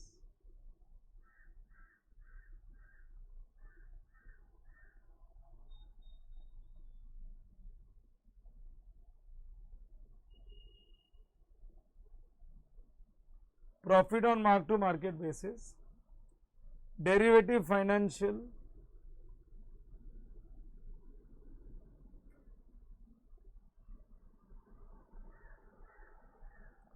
Derivative financial asset account debit.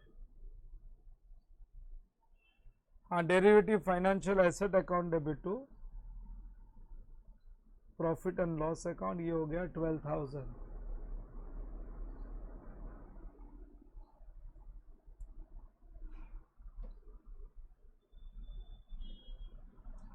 अब 31 दिसंबर को तो एक्चुअल ट्रांजैक्शन हो गया। जब एक्चुअल ट्रांजैक्शन होता है फिर उसको सट्टा नहीं बोलते।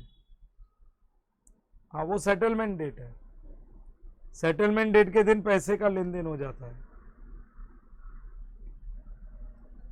हाँ, 31 दिसंबर on settlement of contract.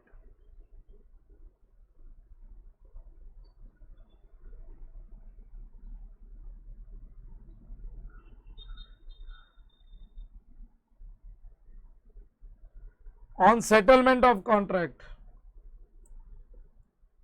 yes, on settlement of contract। मेरे बुक्स में 12,000 का फाइनेंशियल एसेट बुक है ना,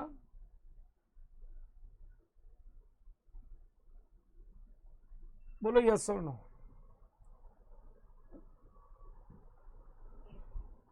मेरे बुक्स में 12,000 का फाइनेंशियल एसेट बुक है। मेरे को आज $20,000 परचेज करना है। मेरे को कितना डॉलर्स परचेज करना है आज? अब यहां पे जो मैं समझाने वाला हूं देख लो, दिमाग में बैठ जाएगा, एकदम बराबर से बैठ जाएगा। बच्चों, अगर मैं डॉलर्स परचेज कर लेता हूं तो ये एक्चुअल कॉन्ट्रैक्ट हो जाएगा, बराबर क्या नहीं? मैं तुमको एक एग्जांपल दूं। मेरे घर के सामने एक बंगलो बन रहा है। मेरे घर के सामने एक बंगलो बन रहा है। मैं तुम्हारे साथ शर्त लगाता हूं कि 1 साल के बाद, सपोज आज 1 जैन है, आज 1 जैन है, मैं बात करता हूं कि 31 दिसंबर को, एंड ऑफ द ईयर में ये बंगलो बन के तैयार हो जाएगा, तब इसकी वैल्यू हो जाएगी 1.5 करोड़। 1.5 करोड़, 1,50,00,000। तुम बोलते हो नहीं नहीं, ये बंगलो की वैल्यू 1,50,00,000 नहीं होगी, ये बंगलो की वैल्यू होगी 1,40,00,000। हम लोग शर्त लगा लेते हैं। मैं बोलता हूं चल कॉल ऑप्शन।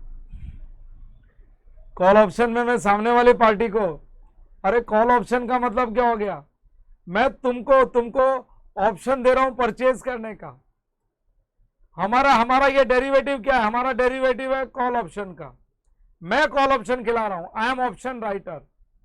मैं बोलता हूं ये बंगलो 1.5 करोड़ का, तुम बोलते हो 1,40,00,000, 1,40,00,000 का हमारा डेरिवेटिव हो गया। अगर 1 साल के बाद 31 दिसंबर को, बच्चों सुनो, 31 दिसंबर को वो बंगलो अगर 1.5 करोड़ का हो गया, वो बंगलो कितने का हो गया? 1.5 करोड़ का हो गया। मैंने सामने वाले को क्या दिया है? कॉल ऑप्शन दिया है। कॉल ऑप्शन का मतलब समझते हो क्या?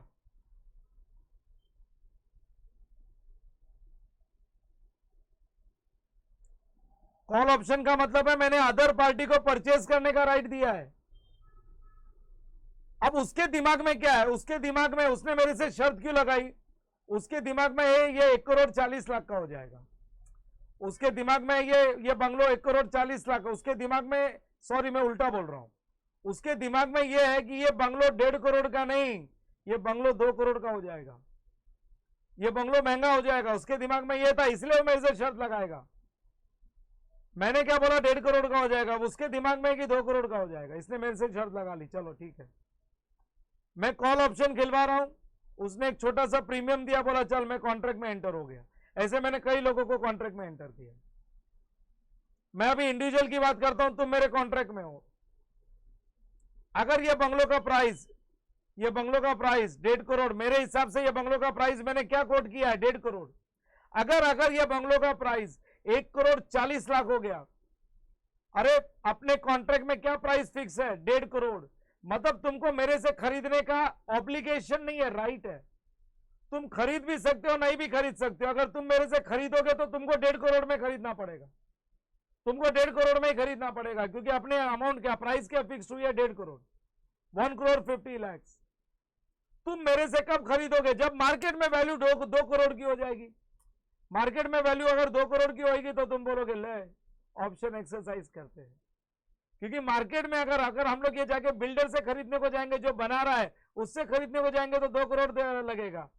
और जिससे हमने ये डेरिवेटिव कॉन्ट्रैक्ट किया है, जिससे हम लोग ने ये डेरिवेटिव इंस्ट्रूमेंट साइन किया, कॉन्ट्रैक्ट साइन किया है, उससे अगर परचेज करेंगे तो 1.5 करोड़ में मिल जाएगा। बोलो यस और नो। तुम मेरे से कब खरीदने आओगे, जब मार्केट में रेट बढ़ा हुआ रहेगा। तो सपोज मार्केट में 2 करोड़ हो गया बंगलों का, तो तुम्हारा ऑप्शन एक्सरसाइज करोगे क्योंकि तुम्हारे फेवर में है। अगर मार्केट में इसका रेट 1,40,00,000 हो गया तो तुम बोलोगे 1.5 करोड़ मेरे को देने से अच्छा बिल्डर के पास जाओगे, उसको 1,40,00,000 देके बंगलो खरीद लोगे ना। Yes sir. तुम ऑप्शन तभी एक्सरसाइज करोगे जब मार्केट में भाव बढ़ेगा। तुम्हारा ऑब्लिगेशन थोड़ी, ऑब्लिगेशन तो मेरा है, मैं कॉन्ट्रैक्ट, मैं ऑप्शन राइटर हूं, मैं ऑप्शन ग्रांट कर रहा हूं। मेरा ऑब्लिगेशन है कि तुम आओगे तो मेरे को 1.5 करोड़ में खरीद के तुमको देना पड़ेगा। मैं मार्केट में जाऊंगा, तुम आ गए, सपोज मार्केट में हो गया 2 करोड़ का भाव, मार्केट में 2 करोड़ का भाव हो गया बंगलों का, तो मेरे पास आओगे, बोला चलो अपने कॉन्ट्रैक्ट के हिसाब से 1.5 करोड़ में दे दो, तो मैं जाऊंगा बिल्डर के पास, खरीदूंगा, उसको 2 करोड़ दूंगा, मेरे को लॉस होगा। और मेरे को, तुमको तो ऑब्लिगेशन है मेरा, तुमको तो 1.5 करोड़ में ही देना पड़ेगा। मैं यहां पे 50 लाख का घाटा सहन करूंगा। Have you understood? Yes sir. Everybody, मैंने वापस से मैं एक रिपीट करता हूं। एक बंगलो बन रहा था, हम 2 जन के बीच में कॉन्ट्रैक्ट हो गया, मैं सट्टा खिला रहा हूं, मैं ऑप्शन राइटर हूं, कॉल ऑप्शन, तुमको मैंने परचेज करने का राइट दिया है, ऑब्लिगेशन नहीं है, राइट दिया है। खरीदना है तो खरीदो, नहीं खरीदना तो मत खरीदो। आज मेरे को 10,000 रुपया दो कॉन्ट्रैक्ट में एंटर होने के लिए, तुमने दे दिया, एक छोटा सा प्रीमियम दे दिया, प्राइस फिक्स किया 1.5 crore on 31 December, end of the year. आज 1 जनवरी है, एंड ऑफ द ईयर 31 दिसंबर को आना, 1.5 करोड़ में मेरे से ये बंगलो खरीद लेना। तुम्हारे दिमाग में भाव बढ़ने वाला है, इसलिए तुमने ये कॉन्ट्रैक्ट में एंट्री मारी, और एक्चुअली भाव हो गया 2 करोड़। तुम मेरे पास आए और तुम मेरे पास आओगे तो मेरे को तुमको बंगलो 1.5 करोड़ में ही देना पड़ेगा खरीद के। Am I correct? Yes everyone, yes I am asking all of you, have you understood the situation? Yes sir. अरे लेकिन खरीद लेंगे तो एक्चुअल ट्रांजैक्शन होएगा। खरीदना किसको है, हम तो सट्टा खेल रहे थे ना, खरीदना है ना बेचना है, हम तो सट्टा खेल रहे थे। 31 दिसंबर को तुम मेरे पास आओगे और बोलोगे भाई मार्केट का भाव बढ़ गया, I want to exercise the option, मेरे को परचेज करने का राइट है, I want to exercise the option. लेकिन ये तो सट्टा है ना, डेरिवेटिव है ना। डेरिवेटिव में अगर मैं खरीदूं 1.5 करोड़ में, सुनो, अगर मैं खरीदूं 1.5 करोड़ में, मैं 1.5 करोड़ में अगर ये खरीदूं, सॉरी 1.5 करोड़ में नहीं, अगर मैं खरीदने जाऊं तो मेरे को कितने में मिलेगा, 2 करोड़? बोलो यस और नो। 2 करोड़ में खरीद के मैं तुमको कितने में दूं, 1,50,00,000 में, यस सर। तो मेरे को लॉस हो जाएगा 50 लाख का, है ना। तो ना मैं खरीदूंगा ना मैं तुमको बेचूंगा, अपने बीच में ये चल रहा था डेरिवेटिव, हम वो बंगलों के प्राइस में खेल रहे थे, जैसे इक्विटी शेयर्स के प्राइस में खेलते हैं ना, हम लोग बंगलों के प्राइस में खेल रहे थे। ना तो तुमको खरीदना है ना मेरे को बेचना है। मैं बोलूंगा अपना कॉन्ट्रैक्ट था 1,50,00,000 का ना, और प्राइस कितना हो गया 2 करोड़, प्राइस कितना हो गया 2 करोड़, ये ले 50 लाख रुपया मेरे से ले जा। ना तो मैं बंगलो खरीदूंगा ना तुमको बेचूंगा, तुमको भी नहीं चाहिए। सो कोई बंगलो का परचेज सेल नहीं होगा। अरे परचेज सेल हो गया तो एक्चुअल कॉन्ट्रैक्ट हो जाएगा। एक्चुअल कॉन्ट्रैक्ट की बात ही नहीं कर रहे। यहां तो हम लोग ने एक बंगलो के प्राइस में बेटिंग लगाई थी, हम तो बेटिंग खेल रहे थे, हम तो शर्त लगा रहे थे। तो यहां पे क्या है, जैसे ही रेट बढ़ गया, हमारी शर्त का प्राइस क्या था, हमारे कॉन्ट्रैक्ट का प्राइस क्या था 1,50,00,000, मेरा ऑब्लिगेशन था। मार्केट में प्राइस कुछ भी हो जाए, मार्केट में प्राइस, अरे समझा क्या नहीं, मेरा मैं क्या बोलूंगा, आज मार्केट में प्राइस कुछ भी हो जाए, मेरा कॉन्ट्रैक्ट का प्राइस है 1.5 करोड़। सो अगर तुम मेरे पास आते हो, बोले ला खरीद के दे, तो मैं खरीदने जाऊंगा और तुमको दूंगा 1.5 करोड़ में, तो मेरे को 50 लाख का लॉस होगा। तो मैं बोलूंगा ये ले 50 लाख ही ले जा। समझा क्या नहीं, ये 50 लाख ले जा, तेरा 1.5 करोड़ है तेरे पास, ये 50 लाख रुपया ले जा। मतलब ये शर्त लगाने में मेरे शर्त की प्राइस थी 1.5 करोड़। मार्केट में अगर प्राइस बढ़ गया तो मेरे को डिफरेंस देना पड़ेगा। समझा क्या नहीं, मैं कोई एसेट खरीद के नहीं दूंगा। मेरे कॉन्ट्रैक्ट की प्राइस थी 1.5 करोड़ की, अगर मार्केट में प्राइस बढ़ जाता है, मेरा लॉस अनलिमिटेड है। मेरा लॉस कॉन्ट्रैक्ट राइटर का, जो कॉन्ट्रैक्ट ग्रांट करता है, जो ऑप्शन ग्रांट करता है, उसका लॉस अनलिमिटेड होता है। तुम्हारा लॉस लिमिटेड है 10,000, तुमने प्रीमियम दिया था 10,000, तुम्हारा लॉस लिमिटेड है, तुम्हारा लॉस लिमिटेड है। कल को प्राइस कम हो जाता है तो तुम बोलते अरे छोड़ो रे कॉन्ट्रैक्ट, अपन कॉन्ट्रैक्ट एक्सरसाइज नहीं करते, तो 10,000 रुपया प्रीमियम दिया वो डूब गया। लेकिन मेरा लॉस अनलिमिटेड है। मार्केट में प्राइस जितना भी बढ़ेगा मेरे को खरीद के तुमको देना पड़ेगा, और अगर मैं खरीद के नहीं दूंगा तो मेरे को डिफरेंस देना पड़ेगा। सो जब मैं डिफरेंस देता हूं, वही तो सेटलमेंट ऑफ डेरिवेटिव कॉन्ट्रैक्ट होता है। परचेज करके दे दिया तो एक्चुअल ट्रांजैक्शन हो गया। मैं एक्चुअल ट्रांजैक्शन की बात ही नहीं कर रहा, हम तो प्राइस में खेल रहे थे कि 1.5 करोड़ बोला था, भाव बढ़ गया तो मैं कोई बंगलो नहीं खरीदूंगा, मैं ऊपर का डिफरेंस दे दूंगा, तो यहां पे भी यही हो गया। हमारा कॉन्ट्रैक्ट था 66 रुपीज का, सॉरी 68 रुपीज का, 68 रुपीज का। बोलो यस और नो। Yes sir. यहां पे क्या है ना, Sam limited agreed to purchase, Sam limited agreed to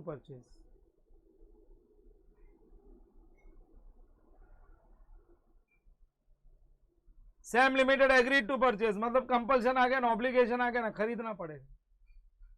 अरे बोलो यस और नो।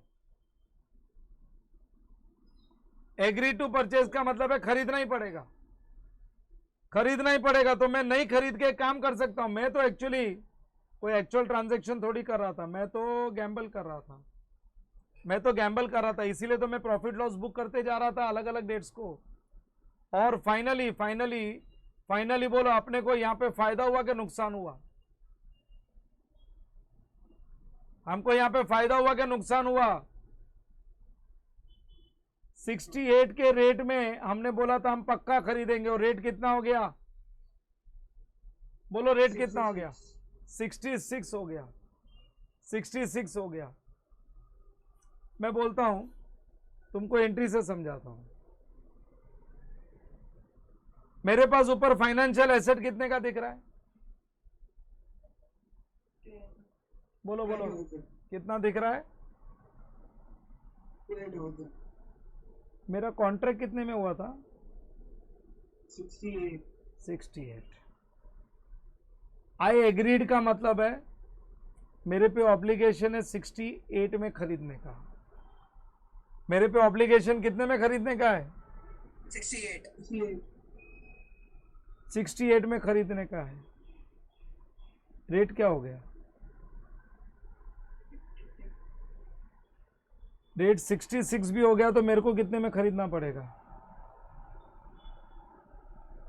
68 हाँ, मेरा ऑब्लिगेशन है, एग्रीड टू परचेस, मेरा मेरा उनके साथ कॉन्ट्रैक्ट हुआ है 68 में परचेस करने का, तो रेट 66 भी हुआ तो मेरे को 68 में खरीदने का है, तो डोंट यू थिंक मेरे को 2 रुपए का लॉस हो गया?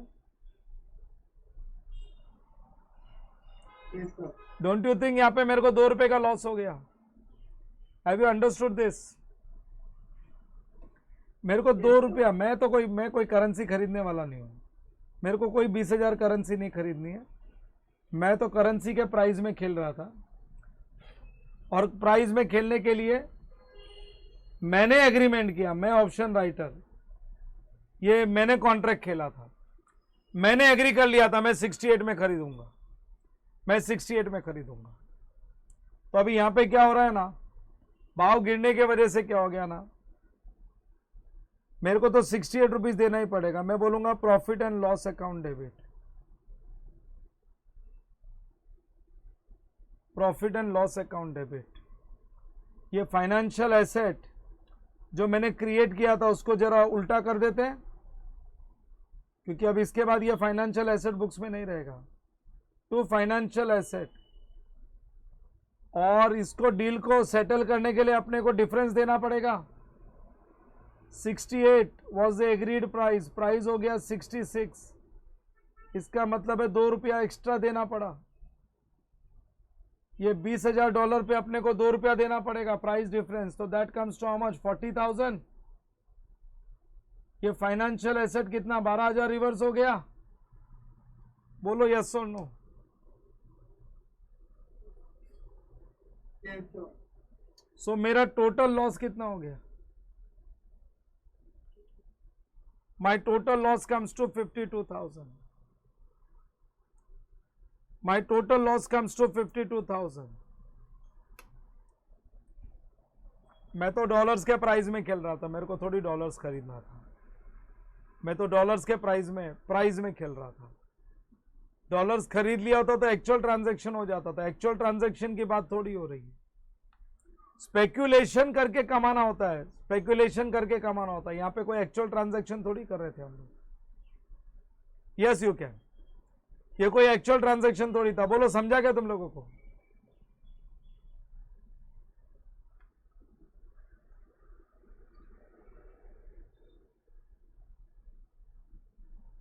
लास्ट ट्रांजैक्शन, लास्ट एंट्री समझ में आई? yes sir चलो मेरे को एक प्रॉब्लम और सॉल्व करने का, क्वेश्चन नंबर 18। क्वेश्चन नंबर 18 एक छोटा सा प्रॉब्लम है।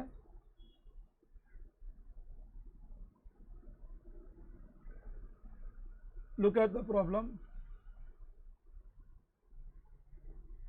On 1st January 2000 X1 SAM Limited entered into put option for $20,000 with JT Corporation to be settled in a future date for a rate equal to 68 per US dollars at the option of JT.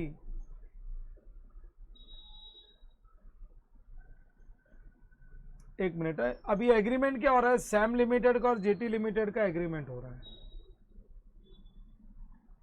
यहां पे agreement हो रहा है Sam limited और jetty limited का। यहां पे क्या है ना, सैम लिमिटेड जो है ना, Sam limited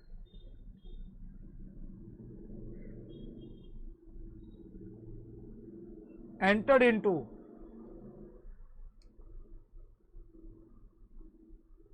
return put option, मतलब सैम लिमिटेड, अरे सैम लिमिटेड है ना, ये ऑप्शन सैम लिमिटेड और जेटी लिमिटेड, पहले ये देखना पड़ेगा इनमें से ऑप्शन राइटर कौन है।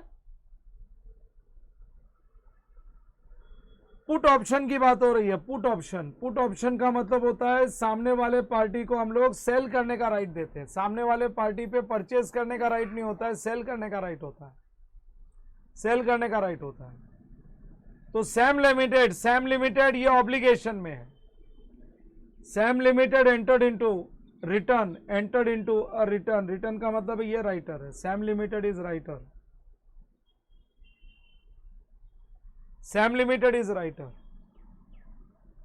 सैम लिमिटेड राइटर है। तो सामने वाला जेपी, ये जो जेटी लिमिटेड है, जेटी लिमिटेड हो गया अदर पार्टी।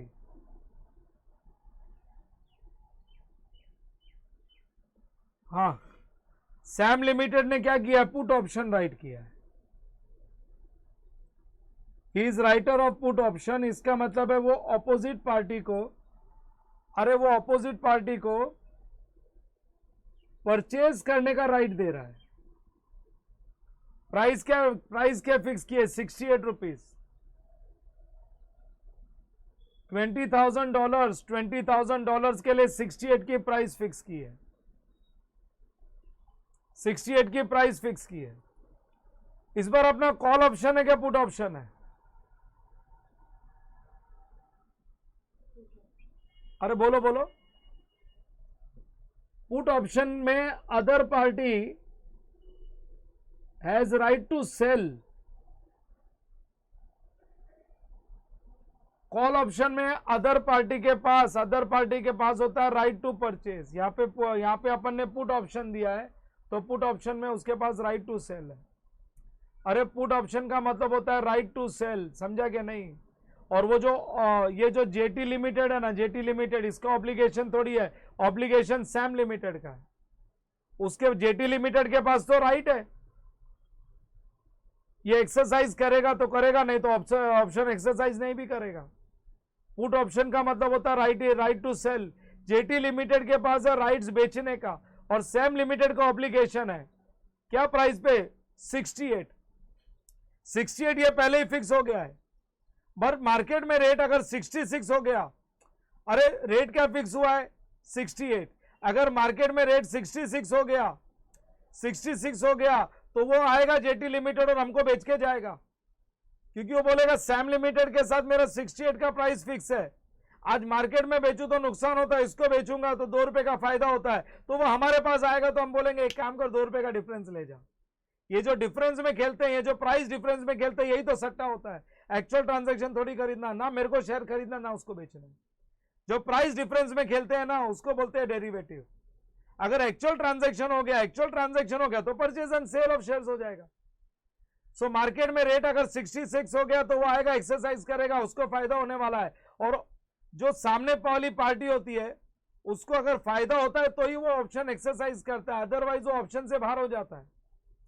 याद रखना, आगे मार्केट में रेट क्या हुआ है वो हम लोग देखेंगे। अगर आगे मार्केट में रेट, पिछले प्रॉब्लम को ही मैं ध्यान में रख रहा हूं, सेम टाइप का ही क्वेश्चन है, $20,000 का ही है। अगर मार्केट में रेट 66 हो गया ना, तो जेटी लिमिटेड उसको 68 के फिक्स प्राइस पे बेचेगा और 2 रुपए कमा लेगा, 2 रुपए कमा लेगा। सैम लिमिटेड के लिए वो लॉस होगा और जेटी लिमिटेड के लिए वो प्रॉफिट होगा, लेकिन अगर मार्केट में प्राइस 69, 70, 80 ऐसा हो गया तो बोलेगा अरे छोड़ो रे, इसको सैम लिमिटेड को कौन बेचेगा, उससे तो प्राइस 68 फिक्स है, मार्केट में बेच देता हूं। प्राइस कम हो गया तो वो आएगा सैम लिमिटेड के पास, बोले ले भाई डिफरेंस दे दे मेरे को, समझा कि नहीं? अगर प्राइस बढ़ गया तो काय के लिए आएगा, ऑप्शन एक्सरसाइज ही नहीं करेगा। Have you understood this? अरे एवरीबॉडी अंडरस्टूड और नॉट? तुमको वो कॉल ऑप्शन पुट ऑप्शन याद है क्या नहीं है? मैं एक बार वापस से याद दिलाता हूं। एक ऑप्शन राइटर होता है और एक सामने वाली पार्टी होती है। ऑप्शन राइटर जो ग्रांट करता है ऑप्शन, वो कॉल ऑप्शन भी दे सकता है, पुट ऑप्शन भी दे सकता है, कॉल ऑप्शन भी दे सकता है, पुट ऑप्शन भी दे सकता है। कॉल ऑप्शन में अगर मैं राइटर हूं, मैं सट्टा खिला रहा हूं, मैं कॉल ऑप्शन अगर ग्रांट कर रहा हूं, आई एम द राइटर, तो तुम लोगों को मैं बेचने का राइट्स दे रहा हूं।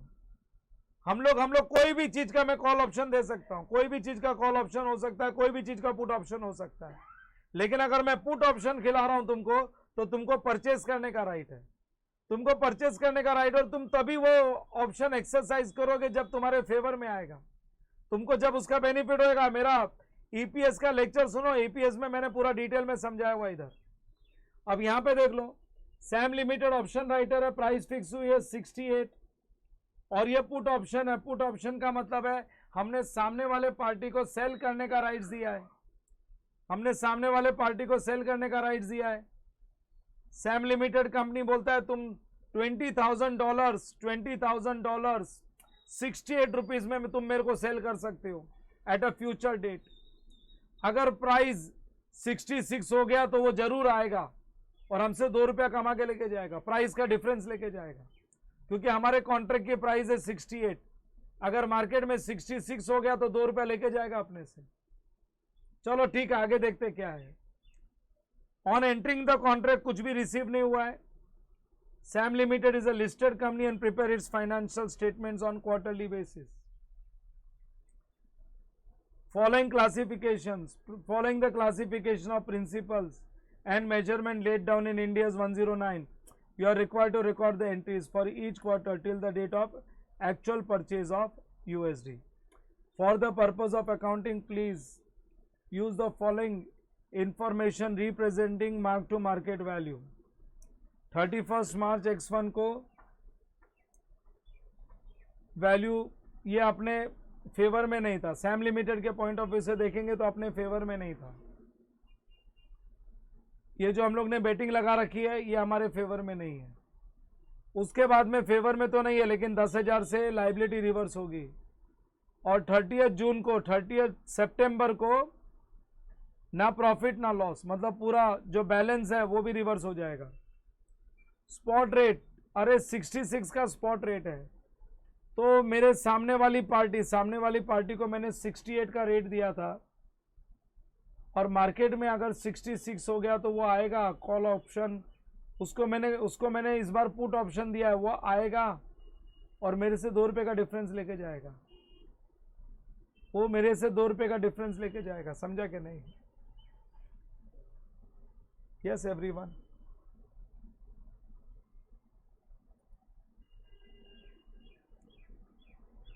मेरे सबसे पहले write down question number 18, all of you write down question number 18।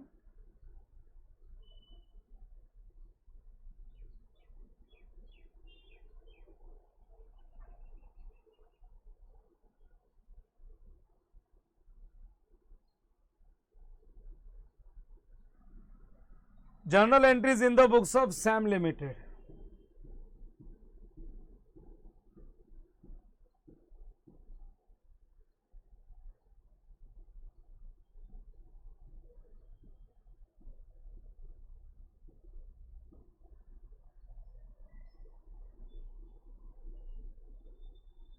Journal entries in the books of SAM Limited.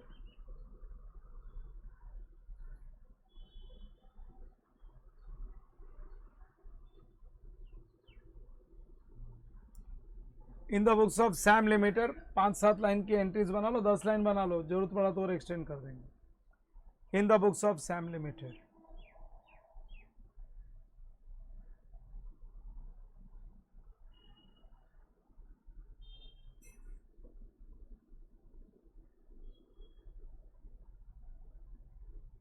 Yes everyone. यहां पे जेटी लिमिटेड एक्सरसाइज करेगा ही option, he will exercise the option. 31 मार्च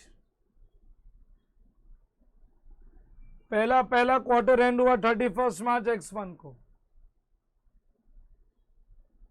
दूसरा 30 जून, 2 लाइन छोड़ के।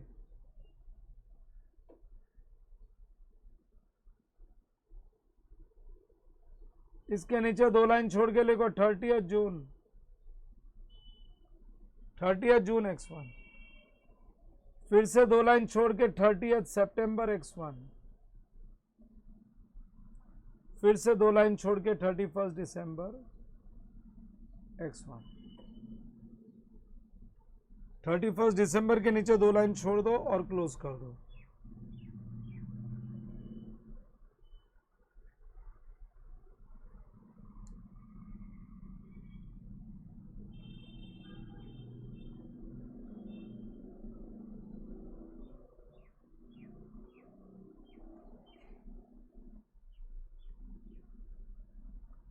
Journal entries in the books of Sam limited. सबसे पहले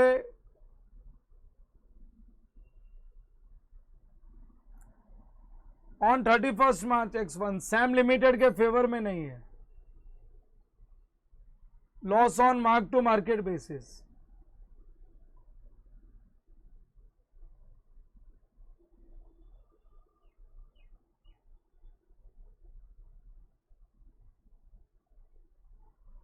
फिर 15,000 हो गया, इसका मतलब है 10,000 का लॉस रिवर्स हुआ। सो recovery of loss.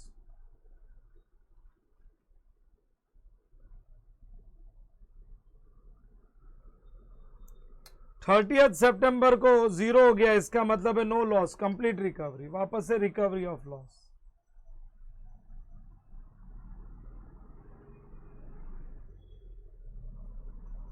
Recovery of loss, recovery of loss. पहले 25,000 का लॉस था तो profit and loss account debit to derivative,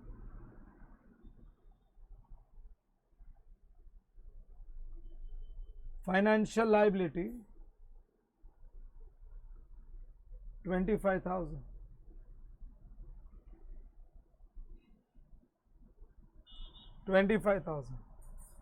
फिर 15,000 का लॉस हो गया तो ये फाइनेंशियल लाइबिलिटी का जो लॉस है वो रिवर्स करेंगे, डेरिवेटिव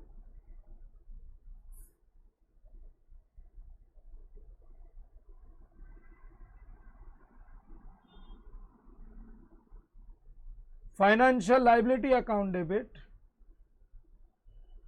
रिकवरी 10,000 की रिकवरी हो गई तो 15,000 का लॉस बुक्स में अभी भी दिख रहा है, और फिर वो 15,000 भी रिवर्स हो गया क्योंकि 30 सितंबर को बोला है 0।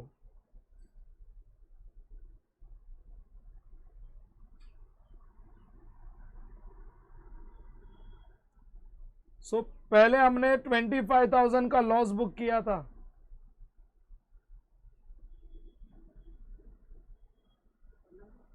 $25,000 का हमने लॉस बुक किया था। ये लो पूरा लॉस रिवर्स हो गया।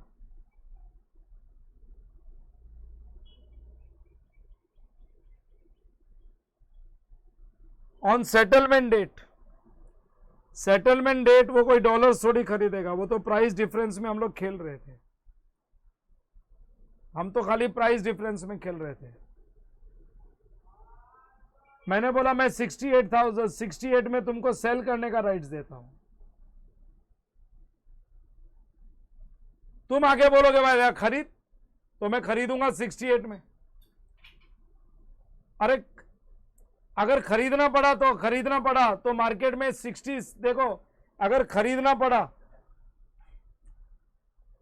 तो वो मार्केट में अगर ये पूरा अपना कॉन्ट्रैक्ट कितने में हुआ है, 68 में हुआ है, कोई परचेज सेल हो गया तो एक्चुअल ट्रांजैक्शन हो जाएगा, परचेज सेल होगा तो एक्चुअल ट्रांजैक्शन हो जाएगा। इधर मैंने सामने वाली पार्टी को पुट ऑप्शन दिया, मैं बोलूंगा ला भाई खरीद दे, खरीद के मेरे को बेच दे, वो खरीद के मेरे को बेचेगा तो वो 66 में खरीदेगा और मेरे को बेचेगा तो मेरे को 68 उसको देना पड़ेगा, क्योंकि इस बार मैंने उसको राइट टू सेल दिया है।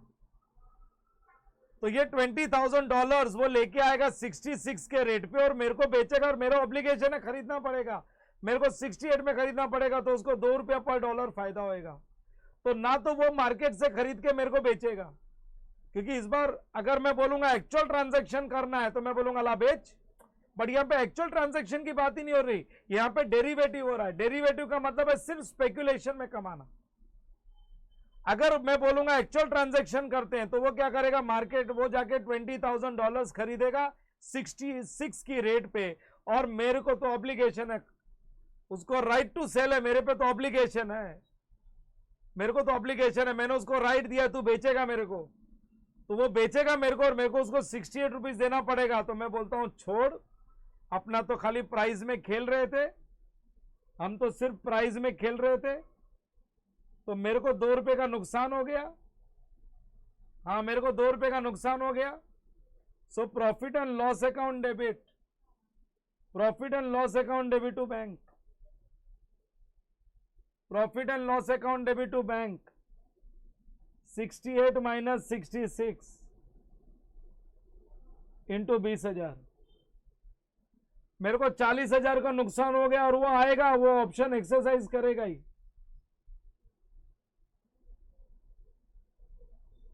क्योंकि भाव गिर गया ना, और हमने 68 का भाव देके रखा था, वो 2 रुपए हमसे लेके जाएगा। नोट लिख दो, यहां पे नीचे लिखो नोट।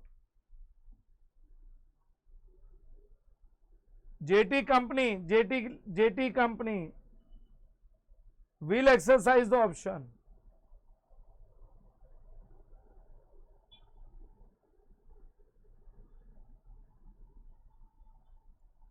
हाँ, jetty company will exercise the option as market rate of USD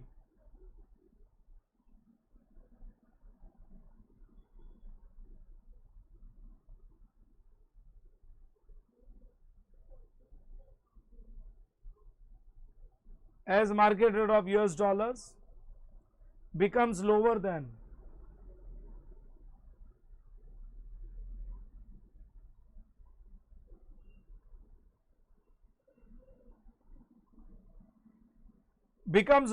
exercise price.